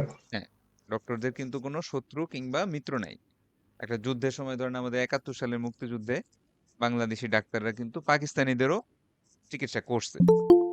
যদিও পাকিস্তানিরা আমাদের বাংলাদেশিদের গুলি করে করে মারতেছে, কিন্তু তারপরেও সে যদি অসুস্থ হয়ে বা গুলি খেয়ে সে যদি হাসপাতালে আসে, ডাক্তার তাকে ট্রিটমেন্ট দিবে। কারণ এই হিপোক্রেটিক ওথে তারা এগুলার এই নিয়ম কানুন গুলার মাধ্যমে তারা বাউন্ড। ঠিক আছে, এগুলা তারা শপথ নিছে, তারা এরকম থাকে। তো এখন প্রশ্ন আসতেছে, স্যার আমরাও তো আইটি ওয়ার্কার, হ্যাঁ, software engineer, machine learning engineer, network administrator বা ইত্যাদি বিভিন্ন ধরনের চাকরি বাকরি করব। আমাদের কি এই ধরনের কোনো কোড অফ এথিক্স আছে? একটু চিন্তা করে বলেন তো। স্যার আছে বোধহয়, যেমন আমি আমার কোম্পানির যে কোনো কিছু গোপনীয়তা বজায় রাখার ট্রাই করবো অল টাইম। হ্যাঁ, মনে করেন এটা একটা মানে এরকম তো কোনো সার্টেন রুলস নাই, ধরেন 20টা পয়েন্ট, এই 20টা পয়েন্ট প্রত্যেকটা সফটওয়্যার ইঞ্জিনিয়ার মানতে হবে, সারা দুনিয়ার সবাই এই 20টা পয়েন্ট জানে, শপথ নেয়, এরকম কিন্তু কিছু নাই। আছে? না। না। আপনার কোম্পানি নিজ নিজ আমরা গত লাস্ট লেকচারে দেখছিলাম যে ইন্টেল নিজের মতো একটা বানাইছে, হয়তো মাইক্রোসফট নিজের মতো একটা বানাবে, হয়তো গুগল একটা বানাবে। অর্থাৎ প্রফেশনাল যে কোড অফ এথিক্সটা ওইটা ওইভাবে আইটি ওয়ার্কারদের ভিতরে নাই। তো যেটা হয় যে বিভিন্ন আইটি অর্গানাইজেশন তারা এই কোড অফ এথিক্সটা ডেভেলপ করতে পারে বা ডেভেলপ অলরেডি তারা করছে এবং সেইগুলো আপনি চাইলে মেনটেন করতে পারেন আপনার প্রফেশনাল লাইফে। আচ্ছা, এরকম কিছু অর্গানাইজেশনের নাম এখানে দেওয়া আছে, যেমন ACM, association for computing machinery. নাম শুনছেন এটার কেউ? এসিএম না স্যার। শুনেন নাই? আচ্ছা, শুনছেন হয়তো স্যাররা আইসিপিসি এটা শুনছেন? এটা সম্পর্কে কোনো আইডিয়া আছে? আইসিপিসি এটা তো অনেকের শোনার কথা। প্রোগ্রামিং কম্পিটিশন শোনেন নাই কখনো? আচ্ছা যাই হোক, তো না স্যার। আইসিপিসি মানে হচ্ছে inter collegiate programming competition. Basically আমরা দেখি না যে সোনাগ ইউনিভার্সিটি বা এরা প্রায় সময় স্টুডেন্টরা প্রোগ্রামিং কন্টেস্ট করে। জি স্যার। হ্যাঁ, তো এই যে প্রোগ্রামিং কন্টেস্টটা হয় সেটার যে অর্গানাইজার, সারা ওয়ার্ল্ড ওয়াইড এই প্রোগ্রামিং কন্টেস্টের যে অর্গানাইজার, যেই অর্গানাইজেশনটা, তারা হচ্ছে ACM, association for computing machine. আপনারা যে কোনো সময় আইসিপিসির মধ্যে দেখবেন লেখা থাকে এসিএম আইসিপিসি। ঠিক আছে, এসিএম আইসিপিসি এই কথাটা লেখা থাকে। তারপরে যেমন আই ট্রিপলি, এটার নাম শুনছেন কখনো? I triple E. না স্যার। হ্যাঁ, এগুলা আস্তে আস্তে শুনতে হবে। এগুলা হচ্ছে হ্যাঁ famous computer science related organisation বিশ্বব্যাপী, শুধু বাংলাদেশ না, বাংলাদেশেও এগুলা শাখা থাকে। ইউনিভার্সিটি গুলোতেও ছোট ছোট করে এগুলা স্টুডেন্ট চ্যাপ্টার বা স্টুডেন্ট শাখা থাকে। তো এগুলো বেশ বড় অর্গানাইজেশন, তাদের জার্নাল থাকে, তাদের বিভিন্ন সেমিনার হয়, কনফারেন্স হয়, সেখানে সারা ওয়ার্ল্ডের আইটি প্রফেশনালরা জড়ো হয়। হ্যাঁ, যেমন মনে করেন যে আপনি ওয়েব ডেভেলপার, আপনি কথার কথা জাভাস্ক্রিপ্ট পারেন, তো জাভাস্ক্রিপ্টের দেখবেন কোনো না কোনো একটা কনফারেন্স হচ্ছে এরকম বড় বড় অর্গানাইজেশনের আন্ডারে। হ্যাঁ, সেখানে ওয়ার্ল্ডের বিভিন্ন জাভাস্ক্রিপ্টের গুরুরা আসবে, তারা বিভিন্ন লেকচার দিবে, হয়তো সামনে জাভাস্ক্রিপ্টের কি ভার্সন আসতেছে, কি কাজ হচ্ছে, বা বিভিন্ন টেকনোলজি গুলার বেটার আন্ডারস্ট্যান্ডিং নিয়ে তারা কাজ করবে। এরকম অনেক কিছু আছে। তো যেমন আমরা একটু দেখি, একটু নেটে সার্চ দেই, কারণ এসিএম কোড অফ এথিক্স এটা লিখে আমরা যদি একটু সার্চ দিয়ে আসি যে কি অবস্থা ওদের, তো লেখা ACM code of ethics and professional conduct. তো তারা কিছু প্রফেশনাল কিছু কোড অফ এথিক্স ডেভেলপ করছে, এটা আপনি চাইলে মানতে পারেন। কিন্তু ওই যে বললাম যে এক একটা অর্গানাইজেশন এক এক ভাবে ডেভেলপ করছে, কারো হয়তো এই কয়টা পয়েন্ট, কারো হয়তো আরো কিছু পয়েন্ট, কোনো ইউনিফর্ম নাই। আপনি এখন কোনটা মানবেন? কিন্তু ডাক্তারদের ক্ষেত্রে দেখা যায় যে ওই হিপোক্রেটিক ওথটাই তারা 2000 বছর ধরে করে আসতেছে, ওই ওই অনুসারেই তারা চলতেছে। তো কিছু ভালো ভালো কথা লেখা, যেমন contribute to society and to human wellbeing, acknowledging that all people are stakeholders in computing. তারপর অ্যাভয়েড হার্ম, কারো ক্ষতি করো না। বি অনেস্ট অ্যান্ড ট্রাস্টওয়ার্দি, সৎ থাকো, সততা বজায় রাখো। Be fair and take action, not to discriminate, কারোর সাথে ডিসক্রিমিনেশন বা আহ, মানে আনফেয়ার কোনো আচরণ করো না। হ্যাঁ, রেসপেক্ট প্রাইভেসি, প্রাইভেসি এই যে একটু আগে একজন স্যার বলছিলেন যে আমি প্রাইভেসি মেনটেন করব, দেখেন রেসপেক্ট প্রাইভেসি। তো এরকম কিছু কিছু নিয়ম কানুন, এগুলাকে আমরা কোড অফ ইথিক্স বলে থাকি। বুঝতে পারছেন স্যাররা কোড অফ ইথিক্স জিনিসটা কি? জি স্যার।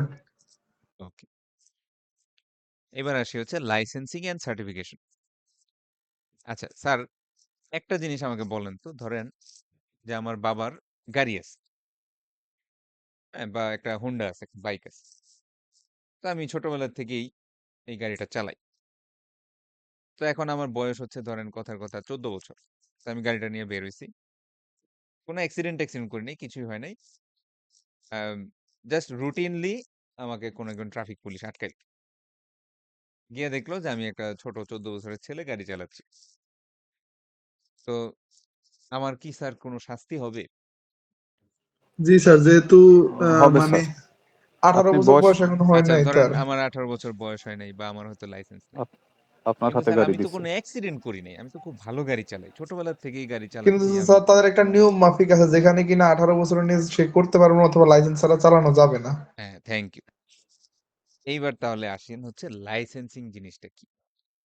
লাইসেন্সিং হচ্ছে এমন একটা পার্টিকুলার এক্সাম, যেই এক্সামটা পাশ না করলে বা এই লাইসেন্স না থাকলে আপনি যত ভালোই কাজটা পারেন না কেন এই কাজ করার অনুমতি আপনার নাই।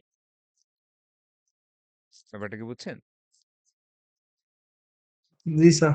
হ্যাঁ, অর্থাৎ আপনি যেমন বাংলাদেশের রাস্তায় 18 বছরের নিচে কারো গাড়ি চালানোর অনুমতি, গাড়ি বলতে গাড়ি বা বাইক এগুলা চালানোর অনুমতি নাই। এখন সে হয়তো খুব ভালো পারে, হইতে পারে না যে অনেকে আছে ধরেন বয়স তার 15 বছর কিন্তু সে 5 বছর ধরে বাইক চালাচ্ছে এবং সে খুব ভালো চালায়।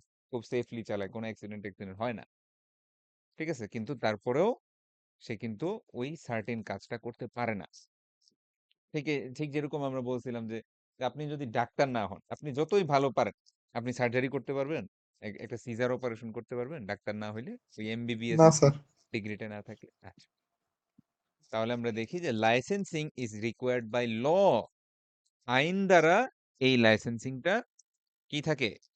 একেবারে রেস্ট্রিক্টেড করা থাকে যে এই পার্টিকুলার প্রফেশনের কাজ আপনি লাইসেন্স ছাড়া করতেই পারবেন না। তো এবার চলে আসেন আমরা যেগুলা হই। আমরা ধরেন সিএসসি পাস করার পরে বিভিন্ন আইটি লাইনে আমরা চলে যাব। কেউ সফটওয়্যার ইঞ্জিনিয়ারিং করব, কেউ মেশিন লার্নিং ইঞ্জিনিয়ারিং করব, কেউ ডেভঅপসে যাব, কেউ নেটওয়ার্কে যাব। হ্যাঁ? কেউ হয়তো দেখা যাচ্ছে আইটি সাপোর্ট বা আরো বিভিন্ন আমাদের তো অনেক ধরনের ক্যারিয়ার আছে। আমাদের কি এই ধরনের কোনো লাইসেন্স আছে? বলেন তো? যে এরকম স্যার একটা লাইসেন্স হ্যাঁ, থাকতে হবে। এরকম একটা নাই স্যার। কাগজ, হ্যাঁ? এই কাগজটা না থাকলে আমি কোড লিখতে পারব না। না স্যার এমন হ্যাঁ, নাই। এরকম কিছু নাই। একটা ক্লাস 5 এর বাচ্চাও যদি একটা ওয়েব ডেভেলপমেন্ট এর জাভাস্ক্রিপ্ট কোড পারে লিখতে পারে, কোনো সমস্যা নেই। তাহলে আমাদের প্রফেশনটাই এরকম যে আমাদের লাইসেন্সিং এর কোনো প্রয়োজন নাই। আচ্ছা, আমাদের যেটা আছে সেটার নাম হচ্ছে ভেন্ডর অথবা ইন্ডাস্ট্রি সার্টিফিকেশন। আচ্ছা স্যাররা অনেক সময় সিসিএনএ এটার নাম শুনছেন না? জি স্যার, সিসিএনএ, শুনছি সিসিএনএ। হ্যাঁ, আপনাদের মধ্যে আছে কেউ সিসিএনএ পাস? থাকতে পারে, আমার আগের ক্লাসগুলোতে ছিল। তো ওটা হচ্ছে কি Cisco sir vendor certified, certificate নাই? হ্যাঁ সিসকো সার্টিফাইড নেটওয়ার্ক অ্যাসোসিয়েট। আচ্ছা, তারপরে যেমন এডব্লিউএস সার্টিফাইড ক্লাউড প্র্যাকটিশনার, যেমন কথার কথা ওরাকল সার্টিফাইড নেটওয়ার্ক অ্যাডমিনিস্ট্রেটর বা ডাটাবেস অ্যাডমিনিস্ট্রেটর। তাহলে দেখেন এই যে নামগুলো আমি নিচ্ছি, সিসকো, তারপরে এডব্লিউএস বা ওরাকল অথবা মাইক্রোসফট কিংবা অ্যাপল বা মেটা, এই যে কোম্পানিগুলোর নাম আপনারা নিচ্ছেন, এই সার্টিফিকেশন গুলো মানে হচ্ছে এই কোম্পানিগুলো তারা কিছু সার্টেন একটা সিলেবাস বানাইছে এবং এই সিলেবাসের আন্ডারে তাদের একটা এক্সাম হয়। এক্সামের জন্য কিছু টাকা পয়সা দেওয়া লাগে।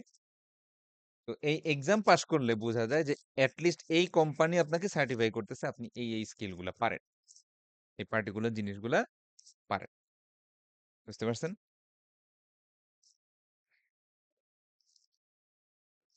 হ্যালো? কিন্তু জি স্যার একটা স্যার। কোম্পানিতে ঢুকতে গেলে তো যেমন এই যে বিভিন্ন প্রকার রিকোয়ারমেন্ট দেওয়া থাকে যে মিনিটে এত ওয়ার্ড লিখতে হবে অথবা মাইক্রোসফট ওয়ার্ড এর কোথাও প্রোগ্রামিং এগুলো জানা থাকা লাগবে তখন। হুম, হুম। হ্যাঁ, সেটা সমস্যা না। মানে ভেন্ডর সার্টিফিকেশন ব্যাপারটা বুঝছেন কিনা? যে মাঝে মধ্যে ধরেন কথার কথা মাইক্রোসফট সার্টিফাইড যদি করতো যে আমি খুব ভালো মাইক্রোসফট ওয়ার্ডের কাজ পারি, মাইক্রোসফট নিজেই সার্টিফিকেশন দিচ্ছে যে একটা পরীক্ষার মধ্যে যদি আপনি পাস করেন বোঝা যাবে যে আপনি মিনিমাম ওয়ার্ডে 100 ওয়ার্ড লিখতে পারেন। যদিও 100 ওয়ার্ডস পার মিনিট সম্ভব না। সম্ভব, আমার পক্ষে সম্ভব না। ঠিক আছে? আপনাদের অনেকে হয়তো পারেন, অনেকের টাইপিং স্পিড ভালো থাকে। ঠিক আছে? আমি জীবনেও 60 বা 65 এর বেশি উপরে উঠতে পারি না। এটা মানে আমার দ্বারা পসিবল না। অনেকে পারে। তো যাই হোক, চায়নার অনেক বেশি পারে। হ্যাঁ, মানে ১০০, ১২০ ও আমি দেখছি। কিন্তু সে কিভাবে করতেছে আমি জানি না। আমার কাছে মনে হতো আমি অনেক ফাস্ট লিখি স্যার কিন্তু। তাদের কিবোর্ডটা আলাদা টাইপের হ্যাঁ, থাকে, তাদের গোল কিবোর্ড টাইপের। লেয়ারটাও একটু অন্যরকম থাকে। আচ্ছা। তাহলে ভেন্ডর সার্টিফিকেশন হচ্ছে বিভিন্ন ভেন্ডর কোম্পানিরা তাদের সার্টেন স্কিলস এগুলোর উপর সার্টিফাই করে যে আপনি এটা পারেন। এইটা একদিকে ভালো, কারণ এটা আপনাকে প্রুভ করে যে আপনি আহ, একটা সার্টেন স্কিলস আপনার আছে। যেমন আপনি যদি সিসিএনএ দেখাইতে পারেন, তার মানে হচ্ছে আপনি অ্যাটলিস্ট নেটওয়ার্কিং সম্পর্কে মোটামুটি ভালো একটা জ্ঞান রাখেন। বা আপনি যদি এডব্লিউ সার্টিফাইড ক্লাউড প্র্যাকটিশনার দেখান, তাহলে আপনি বোঝা যাবে যে অ্যাটলিস্ট আপনি ক্লাউড প্র্যাকটিশনের মানে ক্লাউড কম্পিউটিং এর বেসিক গুলা পারেন। এটা সম্পর্কে সিভিতে বোঝা যায়। আবার কনফিউশনও ক্রিয়েট করে, কারণ এক ভেন্ডর এক ধরনের সিলেবাস বানায়, একভাবে পরীক্ষা নেয়, কোনো পরীক্ষা সহজ, কোনো পরীক্ষা কঠিন। তো যার কারণে অনেক ক্ষেত্রেই দেখা যাচ্ছে যে ভেন্ডর সার্টিফিকেশনটা মানে অনেকে আবার নিতে চায় না। হ্যাঁ, উদাহরণ দেই, যেমন আমাদের কথার কথা যে ওয়েব প্রোগ্রামিং এর জন্য প্রোগ্রামিং হিরো, এই কোম্পানিটার নাম শুনছেন? প্রোগ্রামিং হিরো, জি স্যার, শুনছি। হ্যাঁ, জি ওয়েব স্যার। ডেভেলপমেন্ট বা ওয়েব প্রোগ্রামিং শিখায়। তারা সার্টিফিকেশন দেয়। আমি এরকম অনেক জায়গায় মানে ইয়াতে দেখছি, মানে জব পোস্টিং এ দেখছি যে প্রোগ্রামিং হিরো বা এই ধরনের কোনো কোম্পানি থেকে পাশ করা কেউ যাতে অ্যাপ্লাই না করে। তাহলে চিন্তা করে দেখেন, এটা একটা প্রবলেম না? যে আমি ধরেন প্রোগ্রামিং হিরো, সেখান থেকে আমি ৬ মাস ৮ মাস শিখলাম। সেখানে তো আমি অনেক কিছু অনেক কষ্ট করেই তো আমি পাস করছি, তাই না? বা আমাদের সোনারগাঁ ইউনিভার্সিটি, আমরা কি মাগনা পাস করতেছি? আমাদের কষ্ট করা লাগতেছে না? তো এখন কেউ যদি এরকম জব পোস্টিং এ লেখা দেয় যে এসইউ, তারপরে আরো কয়েকটা ভার্সিটির নাম লিখে দিল, বললো যে এদের থেকে যাতে কেউ অ্যাপ্লাই না করে, তাহলে এটা একটা প্রবলেম না? তো এরকম একটা প্রবলেম ভেন্ডর সার্টিফিকেশনেও আছে, যেহেতু এক একটা ভেন্ডর এক একভাবে এক্সাম নেয়, কোনো ইউনিভার্সাল সিস্টেম নাই। সো যার কারণে ভেন্ডর সার্টিফিকেশনটা অনেক ক্ষেত্রেই জব জব প্রোভাইডাররা ইয়া করতে চায় না, অ্যাকসেপ্ট করতে চায় না। আচ্ছা, তাইলে সেই ক্ষেত্রে একটা লাইসেন্সিং পরীক্ষা হইলে ভালো হইতো, ঠিক না স্যার? একেবারে ইউনিভার্সালি অ্যাকসেপ্টেড। হ্যাঁ, ধরেন এমবিবিএস সারা বাংলাদেশের জন্য সেম, সেটা পাবলিক হোক প্রাইভেট হোক, এমবিবিএস ডিগ্রি সবার জন্য সেম। পাশ করার পর সবাই বিএমডিসি থেকে একটা রেজিস্ট্রেশন নাম্বার পাবে। এরকম হলে আমাদের ভালো হইতো না? জি স্যার, এটাই ভালো হতো। হ্যাঁ, এটা হলে একটা ভালো হইতো না? এইবার চলে আসি হচ্ছে আচ্ছা, এখানে আমার টাইটেলটা লেখা একটু ভুল হয়েছে। এই স্লাইডটা বেসিক্যালি, হ্যাঁ, government licensing for IT professional. এখন আমরা দেখবো যে আইটি প্রফেশনালদের গভর্নমেন্ট লাইসেন্স দিতে প্রবলেম কোথায়, সমস্যাটা কোন জায়গায়। আচ্ছা, প্রথম কথা হচ্ছে no universally accepted core body of knowledge. এখানে বডি অফ নলেজ হচ্ছে একটা টার্ম। এই টার্মটা কি লেখা দেখি, যে outlines agreed upon set of skills and abilities that all licensed professionals must possess. আচ্ছা, এখানে যে জিনিসটা বোঝানো হচ্ছে সেটা হচ্ছে স্যার, আমাদের আইটি ইন্ডাস্ট্রিতে মনে করেন যে এমন কোনো universally accepted set of skills এবং নলেজ নাই, যেটা আপনি বলতে পারেন যে এইটুকু না থাকলে এই কাজ করাই যাবে না। যেমন স্যাররা মনে করেন যে আপনি একজন প্রোগ্রামার, ঠিক আছে, আপনি একজন সফটওয়্যার ইঞ্জিনিয়ার। আচ্ছা, এরকম কি কোনো স্কোর বা এরকম কোনো বাধ্যতামূলক আছে যে এতটুকু ডাটা স্ট্রাকচার অ্যালগোরিদমের স্কিল না থাকলে আপনি প্রোগ্রামার হইতে পারবেন না? এরকম কিছু আছে? না স্যার, নাই। না, এরকম ইউনিভার্সালি অ্যাকসেপ্টেড কোনো কোর বডি অফ নলেজ নাই। মানে সবাই, সারা দুনিয়ার মানুষ স্বীকার করে নেবে যে এইটুকু পড়ছে তার মানে এইটুকু সে পারে, এরকম কোনো গ্যারান্টি আমাদের নাই। আমাদের কাজটা এরকম ডাইনামিক, আমরা শিখি, কিন্তু কোনো কিছু না পারলে পরে আবার ইন্টারনেট আছে, এখন এআই আসছে, ওগুলা ইউজ করে আমরা আমাদের কাজটা কমপ্লিট করতে পারি। তাহলে ইউনিভার্সালি অ্যাকসেপ্টেড নলেজ বা ইউনিভার্সালি অ্যাকসেপ্টেড কোনো set of skills and abilities IT ওয়ার্কারদের আসলে ডিফাইন করা হয় না, যে এতটুকু না পারলে সেই কাজ করতেই পারবেন, এরকম কোনো জিনিস নেই। ১ নাম্বার। ২ নাম্বার প্রবলেম কি? ২ নাম্বার প্রবলেম হচ্ছে যে এক্সাম এক্সাম কে নিবে? কোন অথরিটি আমাদের এই এক্সামটা নিবে? সেটাও একটা প্রবলেম। ঠিক আছে? যেমন ধরেন মেডিকেল এক্সাম নেওয়ার জন্য BMDC, Bangladesh medical and dental council. অথবা ধরেন আমরা এলএলবি পাস করলাম। এলএলবি পাস করলেই কি জজ কোর্ট বা আম আ হাইকোর্টে কি প্র্যাকটিস করা যায়? বলেন তো স্যাররা? আপনাদের ভাই-বোন বা অনেকেই পরিচিত এলএলবি পড়ে না? ল পড়ে না? হ্যালো? জি, পড়ে স্যার, কিন্তু হ্যাঁ, ওরা বার কাউন্সিলে পরীক্ষা না দিলে হ্যাঁ, কাজ গুড। হবে না। তার মানে হচ্ছে বার কাউন্সিল হচ্ছে এমন একটা অর্গানাইজেশন বা এমন একটা অথরিটি, তারা একটা এক্সামের আয়োজন করছে। এই এক্সামটা পাস না করলে তাকে কিন্তু ওই জায়গায় অ্যাডভোকেট হিসেবে প্র্যাকটিস করতে দেয় না। আমাদের কি এরকম কোন অর্গানাইজেশনের নাম শুনছেন? বাংলাদেশ বাদ দেন, সারা ওয়ার্ল্ডে কোনো অর্গানাইজেশনের নাম শুনছেন যে এই এক্সামটা পাস করলেই সফটওয়্যার ইঞ্জিনিয়ার হওয়া যায় বা এই এক্সামটা পাস করলেই নেটওয়ার্ক অ্যাডমিনিস্ট্রেটর হওয়া যায়? এরকম কোনো অথরিটি আছে? স্যার, না। আমি তো এমন শুনছি যে হ্যাঁ, সার্টিফিকেট লাগে না, কাজ হ্যাঁ, পারলেই হ্যাঁ, হয়। সেইটাই। তাহলে আমাদের কাজের প্রকৃতি বা আমাদের নেচার অফ ওয়ার্কটাই এমন যে এটা খুবই ডাইনামিক। এখানে সার্টিফিকেশন বা লাইসেন্সিং এর ঝামেলাটা নাই। কিন্তু আবার ওইটাও দেখতেছি যে সার্টিফিকেশন বা লাইসেন্সিং না থাকার কারণে আমাদেরকে ধরেন ওইভাবে বলা যায় না যে এই সফটওয়্যার ডেভেলপার আর এই সফটওয়্যার ডেভেলপার তাদের দুজনেরই স্কিল সেম। বলা যায় না। কথা বুঝতে পারছেন? কম বেশি থাকি। দুইজনই সফটওয়্যার ইঞ্জিনিয়ার। কিন্তু দুজন ২ টা কোম্পানিতে জব করে। কিন্তু আমরা তাদের সেট অফ স্কিলস সম্পর্কে একটু কনফিউশন এর মধ্যে থাকি যে আচ্ছা একটা পার্টিকুলার বা একটা ক্রিটিক্যাল প্রবলেম যদি আসে, এরা ২ জনই কি পারবে প্রবলেমটা সলভ করতে? এরকম কিন্তু কোনো মানে সিউরিটি বলা যাচ্ছে না। কিন্তু ধরেন আম কথার কথা যে সোহাগ, হ্যাঁ? ধরেন সোহাগ বা গ্রিন লাইন তারা একটা চাকরির অফার করলো যে বাসের ড্রাইভার নিবো। কথা বলছেন? বাসের ড্রাইভার নিবো। তো এখন তারা ২ টা এরকম রেজুমে বা ২ টা সিভি পাইলো। এই ২ জনেরই স্যার ভারী যান চালানোর জন্য লাইসেন্স আছে না?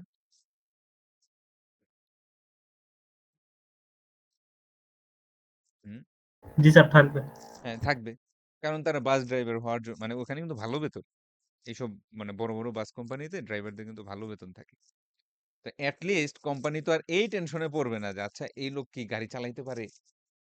ঠিক আছে? এই টেনশনে কি তারা থাকবে? লাইসেন্সটা দেখলেই তারা বুঝবে যে না, এট লিস্ট সে গাড়ি চালাইতে পারে। ঠিক আছে? তারপরে তো অভিজ্ঞতা বা এই বিষয়গুলা পরে আসে। সো এই ইস্যুগুলার জন্য যে কোনো অ্যাডমিনিস্ট্রেটিভ বডি নাই। তারপরে আ আপনার লাইসেন্সিং এক্সামের কনটেন্ট কি হবে? প্রশ্ন কি আসবে? আর সেই পরীক্ষাটাই বা কে নিবে? এইসব বিষয়েও কোনো সার্টেইন কোনো অর্গানাইজেশন নাই। সো এই সবগুলা কারণেই দেখা যাচ্ছে আসলে কোনো দেশেই বাংলা ইভেন আরেকটা চিন্তা করেন, এক দেশে লাইসেন্স প্রাপ্ত আইটি প্রফেশনাল ধরেন এক দেশে আপনাকে মেশিন লার্নিং ইঞ্জিনিয়ার হিসেবে লাইসেন্স দিল। তা আরেক দেশেও কি জিনিসটা অ্যাকসেপ্টেড হবে? ধরেন আপনি কানাডাতে লাইসেন্স পাইলেন। এটা কি অস্ট্রেলিয়াতেও এপ্লাই মানে ইউজ করতে পারবেন? এইরকম বেশ কিছু ইস্যুর কারণে আসলে কোন দেশের গভর্নমেন্টই ওইভাবে আইটি প্রফেশনালদের লাইসেন্স প্রদান করে না। কথা বুঝছেন এবার? জি স্যার। ওকে। এবার চলে আসি এই ওয়ার্ডটা ম্যাল প্র্যাকটিস। একটু বলেন আমার সাথে ম্যাল প্র্যাকটিস।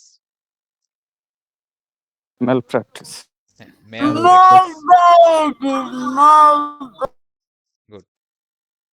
আচ্ছা, প্রফেশনাল ম্যাল প্র্যাকটিস মানে হচ্ছে এই যে আমার যে প্রফেশন এবং প্রফেশনের যে স্ট্যান্ডার্ড নিয়ম কানুন আছে, এই নিয়ম কানুন গুলো যদি আমি কোনো কারণে ভঙ্গ করি। হ্যাঁ, যেমন একটু আগে বলছিলাম যে ডক্টর, হ্যাঁ, তারা যদি কোনো কারণে তাদের যে নিয়ম কানুন তাদের যে ওথটা আছে সেই ওথটা যদি তারা ব্রেক করে, যেমন একটু আগেই বলছি যে তার কাছে কোনো শত্রু মিত্র নাই। এখন পাকিস্তানে কেউ আসলো সে এমন একটা ওষুধ দিল মরে গেল। এরকম যদি সে করে থাকে অথবা একজন ড্রাইভার, একজন ড্রাইভারের ক্ষেত্রে উচিত ছিল কি যে ঘুম ঘুম চোখে গাড়ি না চালানো। এখন সে যদি ঘুম নিয়ে গাড়ি চালায় এবং তারপর অ্যাক্সিডেন্ট করে সেক্ষেত্রে কিন্তু তাদের নামে স্যার মামলা হয়। বুঝতে পারছেন? যাদের প্রফেশনাল ডিগ্রি থাকে বা প্রফেশনাল লাইসেন্স থাকে তারা যদি তাদের কাজে কোনো ভুল করে তখন কিন্তু নেগলিজেন্স এর জন্য তাদের ম্যাল প্র্যাকটিসের মামলা হয়।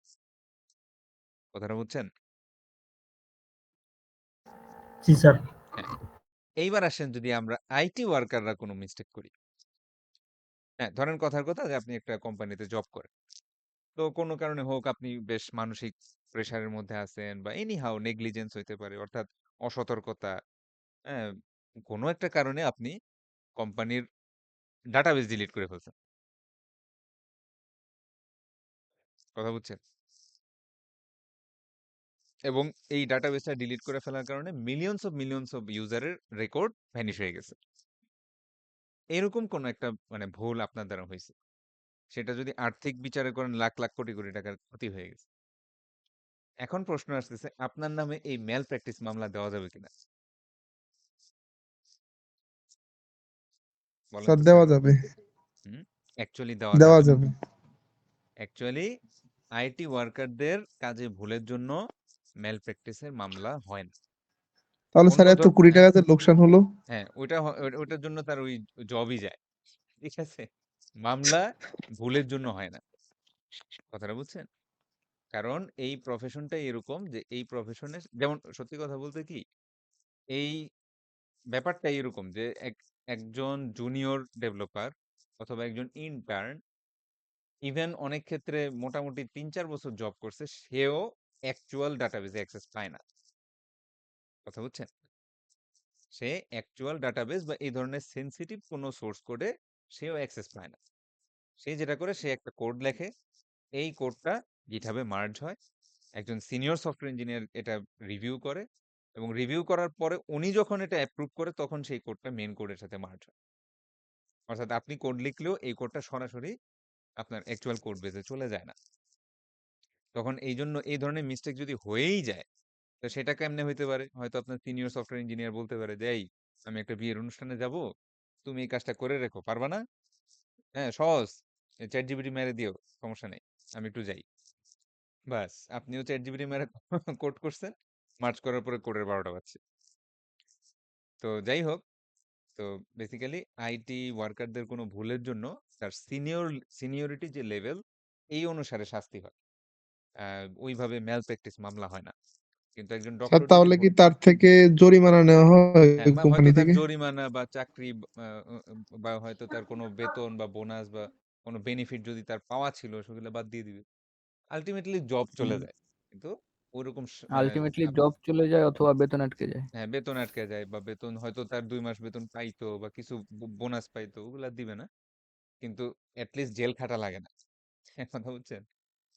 তো কারণ এই প্রফেশনটা এরকম। কিন্তু এটা যদি লাইসেন্সড হইতো, তাইলে কিন্তু আর এই সুযোগ ছিল না। লাইসেন্স হওয়া মানে হচ্ছে এই সার্টেন স্কিল আমার অবশ্যই আছে। তাহলে এটা আমি যদি মিস্টেক করি, এটা অবশ্যই আমাকে দায়বদ্ধ থাকতে হবে। যেমন ডাক্তারদের ক্ষেত্রে আমরা দেখি, তারা যদি একটা কোনো মানে একটা হচ্ছে ভুল, আর একটা হচ্ছে নেগলিজেন্স। দুইটা কিন্তু আলাদা জিনিস। মিস্টেক মানুষের হইতেই পারে, কিন্তু নেগলিজেন্স, অসতর্কতা, বা যেটাকে আমরা বলি যে নেগলিজেন্স মানে কি? নেগলেক্ট করা। হ্যাঁ, আপনার নেগলেক্ট করার জন্য যদি কোনো মিস্টেক হয়ে থাকে এবং সেটার জন্য মানুষের যদি জীবন বা স্বাস্থ্যের কোনো ক্ষতি হয়, অবশ্যই লাইসেন্সড প্রফেশনালদের জন্য ম্যাল প্র্যাকটিস মামলা হয়ে যায়, এবং সেই ক্ষেত্রে শাস্তির ব্যবস্থা। তো এই মোটামুটি আমাদের পড়া। এখন যেটা কথা সেটা হচ্ছে আমাদের একটা কুইজ হবে।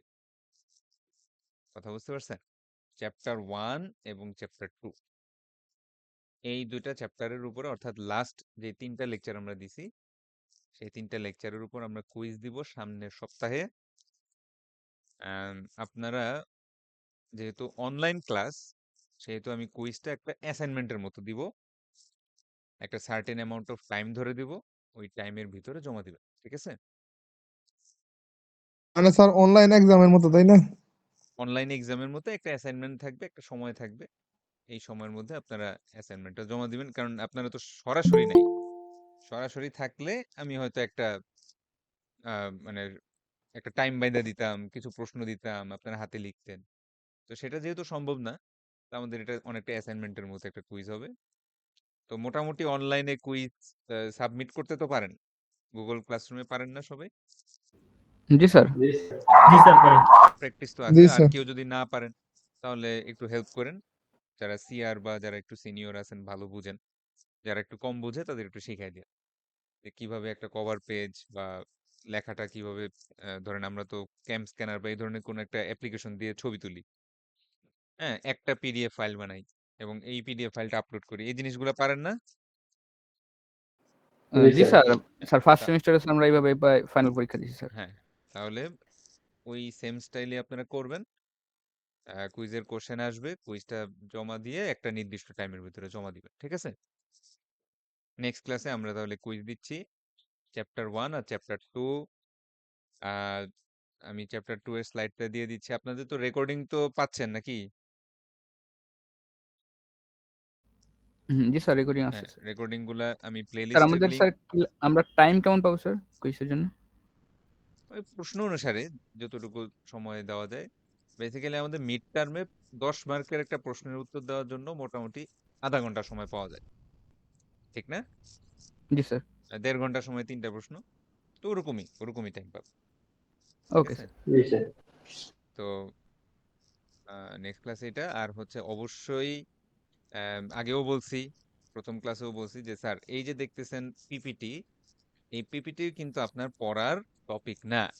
এখানে একটা একটা করে পয়েন্ট খালি আমার বলার জন্য আমি লিখে রাখছি, আমি যাতে বুঝাইতে পারি। আপনার পড়ার টপিক কোনটা? বই। বই কোথায় আছে? আমাদের গুগল ক্লাসরুমেই বই দেওয়া আছে। স্যার একটা যে অ্যাসাইনমেন্ট দিয়ে রাখছেন গুগল ক্লাসরুমে ওইটা কি নাম্বার অ্যাড হবে, ওইটা কি না করে না ওটা আমাদেরকে জমা নাম্বার দিতে নাই, হবে? ওটা হচ্ছে আমি দেখতে চাইছিলাম, কেউ তো লেখাই নাই, জাস্ট একজন লিখছেন। আপনাদের লেখার কোয়ালিটি একটু দেখতে চাইছিলাম। সে যাই হোক, সমস্যা নেই, বই এখানে দেওয়া আছে, ফার্স্ট ক্লাসেও বলছিলাম। তো এই বই থেকে আপনারা মুখস্থ করবেন না কিছুই, তো পড়বেন। পড়লে হাতের লেখাটার কোয়ালিটি একটু ভালো হবে, মানে আসবে। নাইলে হবে কি, পরীক্ষার হলে যখন প্রশ্ন আসবে আপনার হাত দিয়ে কিন্তু লেখা বেরোবে না। কথা বুঝতে পারছেন? স্যার, নেক্সট উইকে একটা লিখিত পরীক্ষা হলেই ভালো হতো। আমরা তাহলে বুঝতে পারতাম যে আমাদের পরীক্ষায় কিভাবে লিখতে হবে। লিখিতই তো, আপনারা টাইপ করবেন না তো। লিখিত পরীক্ষায় আর কি ছবি হ্যাঁ ছবি হ্যাঁ হ্যাঁ, কইরা লিখিত এরপর তো হবে? এটা পিডিএফ জমা দিতে বলছে হ্যাঁ স্যার। লিখিত মানে হ্যাঁ, হাতে লিখতে লিখিত হবে, হাতে কইরা লিখতে হবে। ছবি দিতে হবে। আমাদের মিড টার্ম তো হাতেই। লিখিতই তো স্যার, কোশ্চেন দিলে আমাদের লিখে হাতে জমা হ্যাঁ দিতে হ্যাঁ হবে। হ্যাঁ, বুঝতে অনলাইন পারছি। এক্সামের মতোই। অনলাইন এক্সামে, কারণ আমাদের তো হাতের লেখার প্র্যাকটিসটাই করতে হবে। তো অনলাইনে যেটা হয় যে আমাদের হাতে সবই থাকে। মানে ঠিক আছে, সো লেখেন, সমস্যা নাই। অনলাইন ক্লাসে যতটুকু করা যায় ততটুকুই।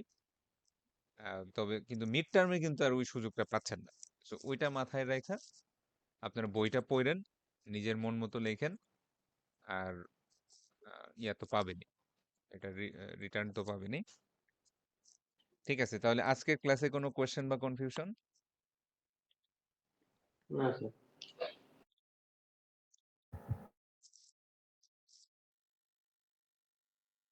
আচ্ছা, আমি প্রেজেন্টার রাখতেছি, একটু নাম নিয়েন। Kamrun Nahar,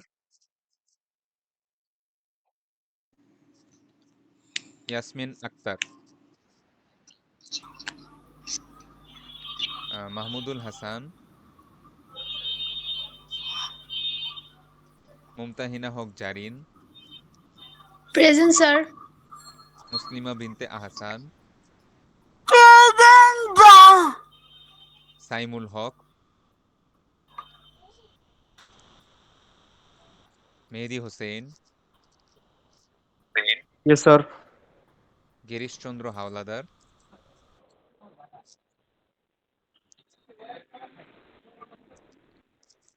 Mohammad Mehedi Hasan Pranto, yes sir. MD Ragib Ishraq, Tanvir Ahmed, হ্যাঁ, তানভীর ছিল, আর নেটের সমস্যা তো এর জন্য জয়েন হতে পারেন নাই আর। আচ্ছা সমস্যা নাই, Lamia Akter Runa, present sir. Mohammad Javed Omar,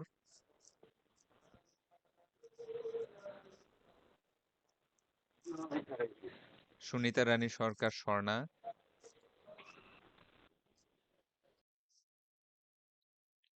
Mamun, Yes, sir. Sultana Akter, yes sir. Mehedi জাহান,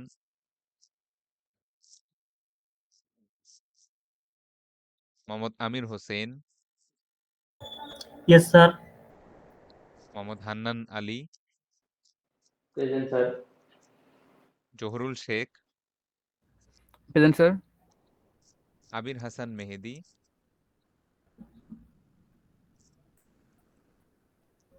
গোপাল চন্দ্র দাস,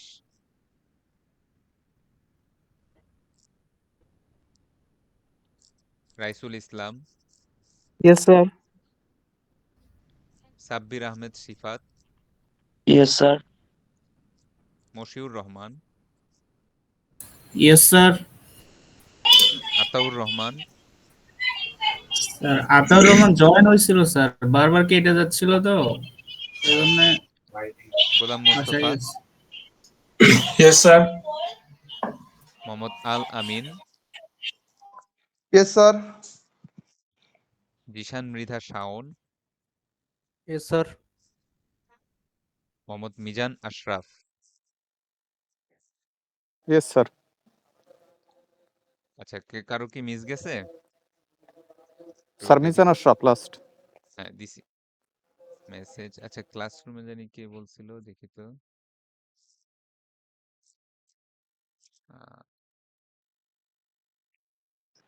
স্যার আমি 2288, বলছিলাম আচ্ছা স্যার 2248 স্যার আমি বলছিলাম 2248 হ্যাঁ দেওয়া আছে। আর অন্য স্যার কেউ জি স্যার ছিলেন বা আছেন? আরো আছে? আচ্ছা ঠিক আছে, রেকর্ডিংটা অফ করে দিই।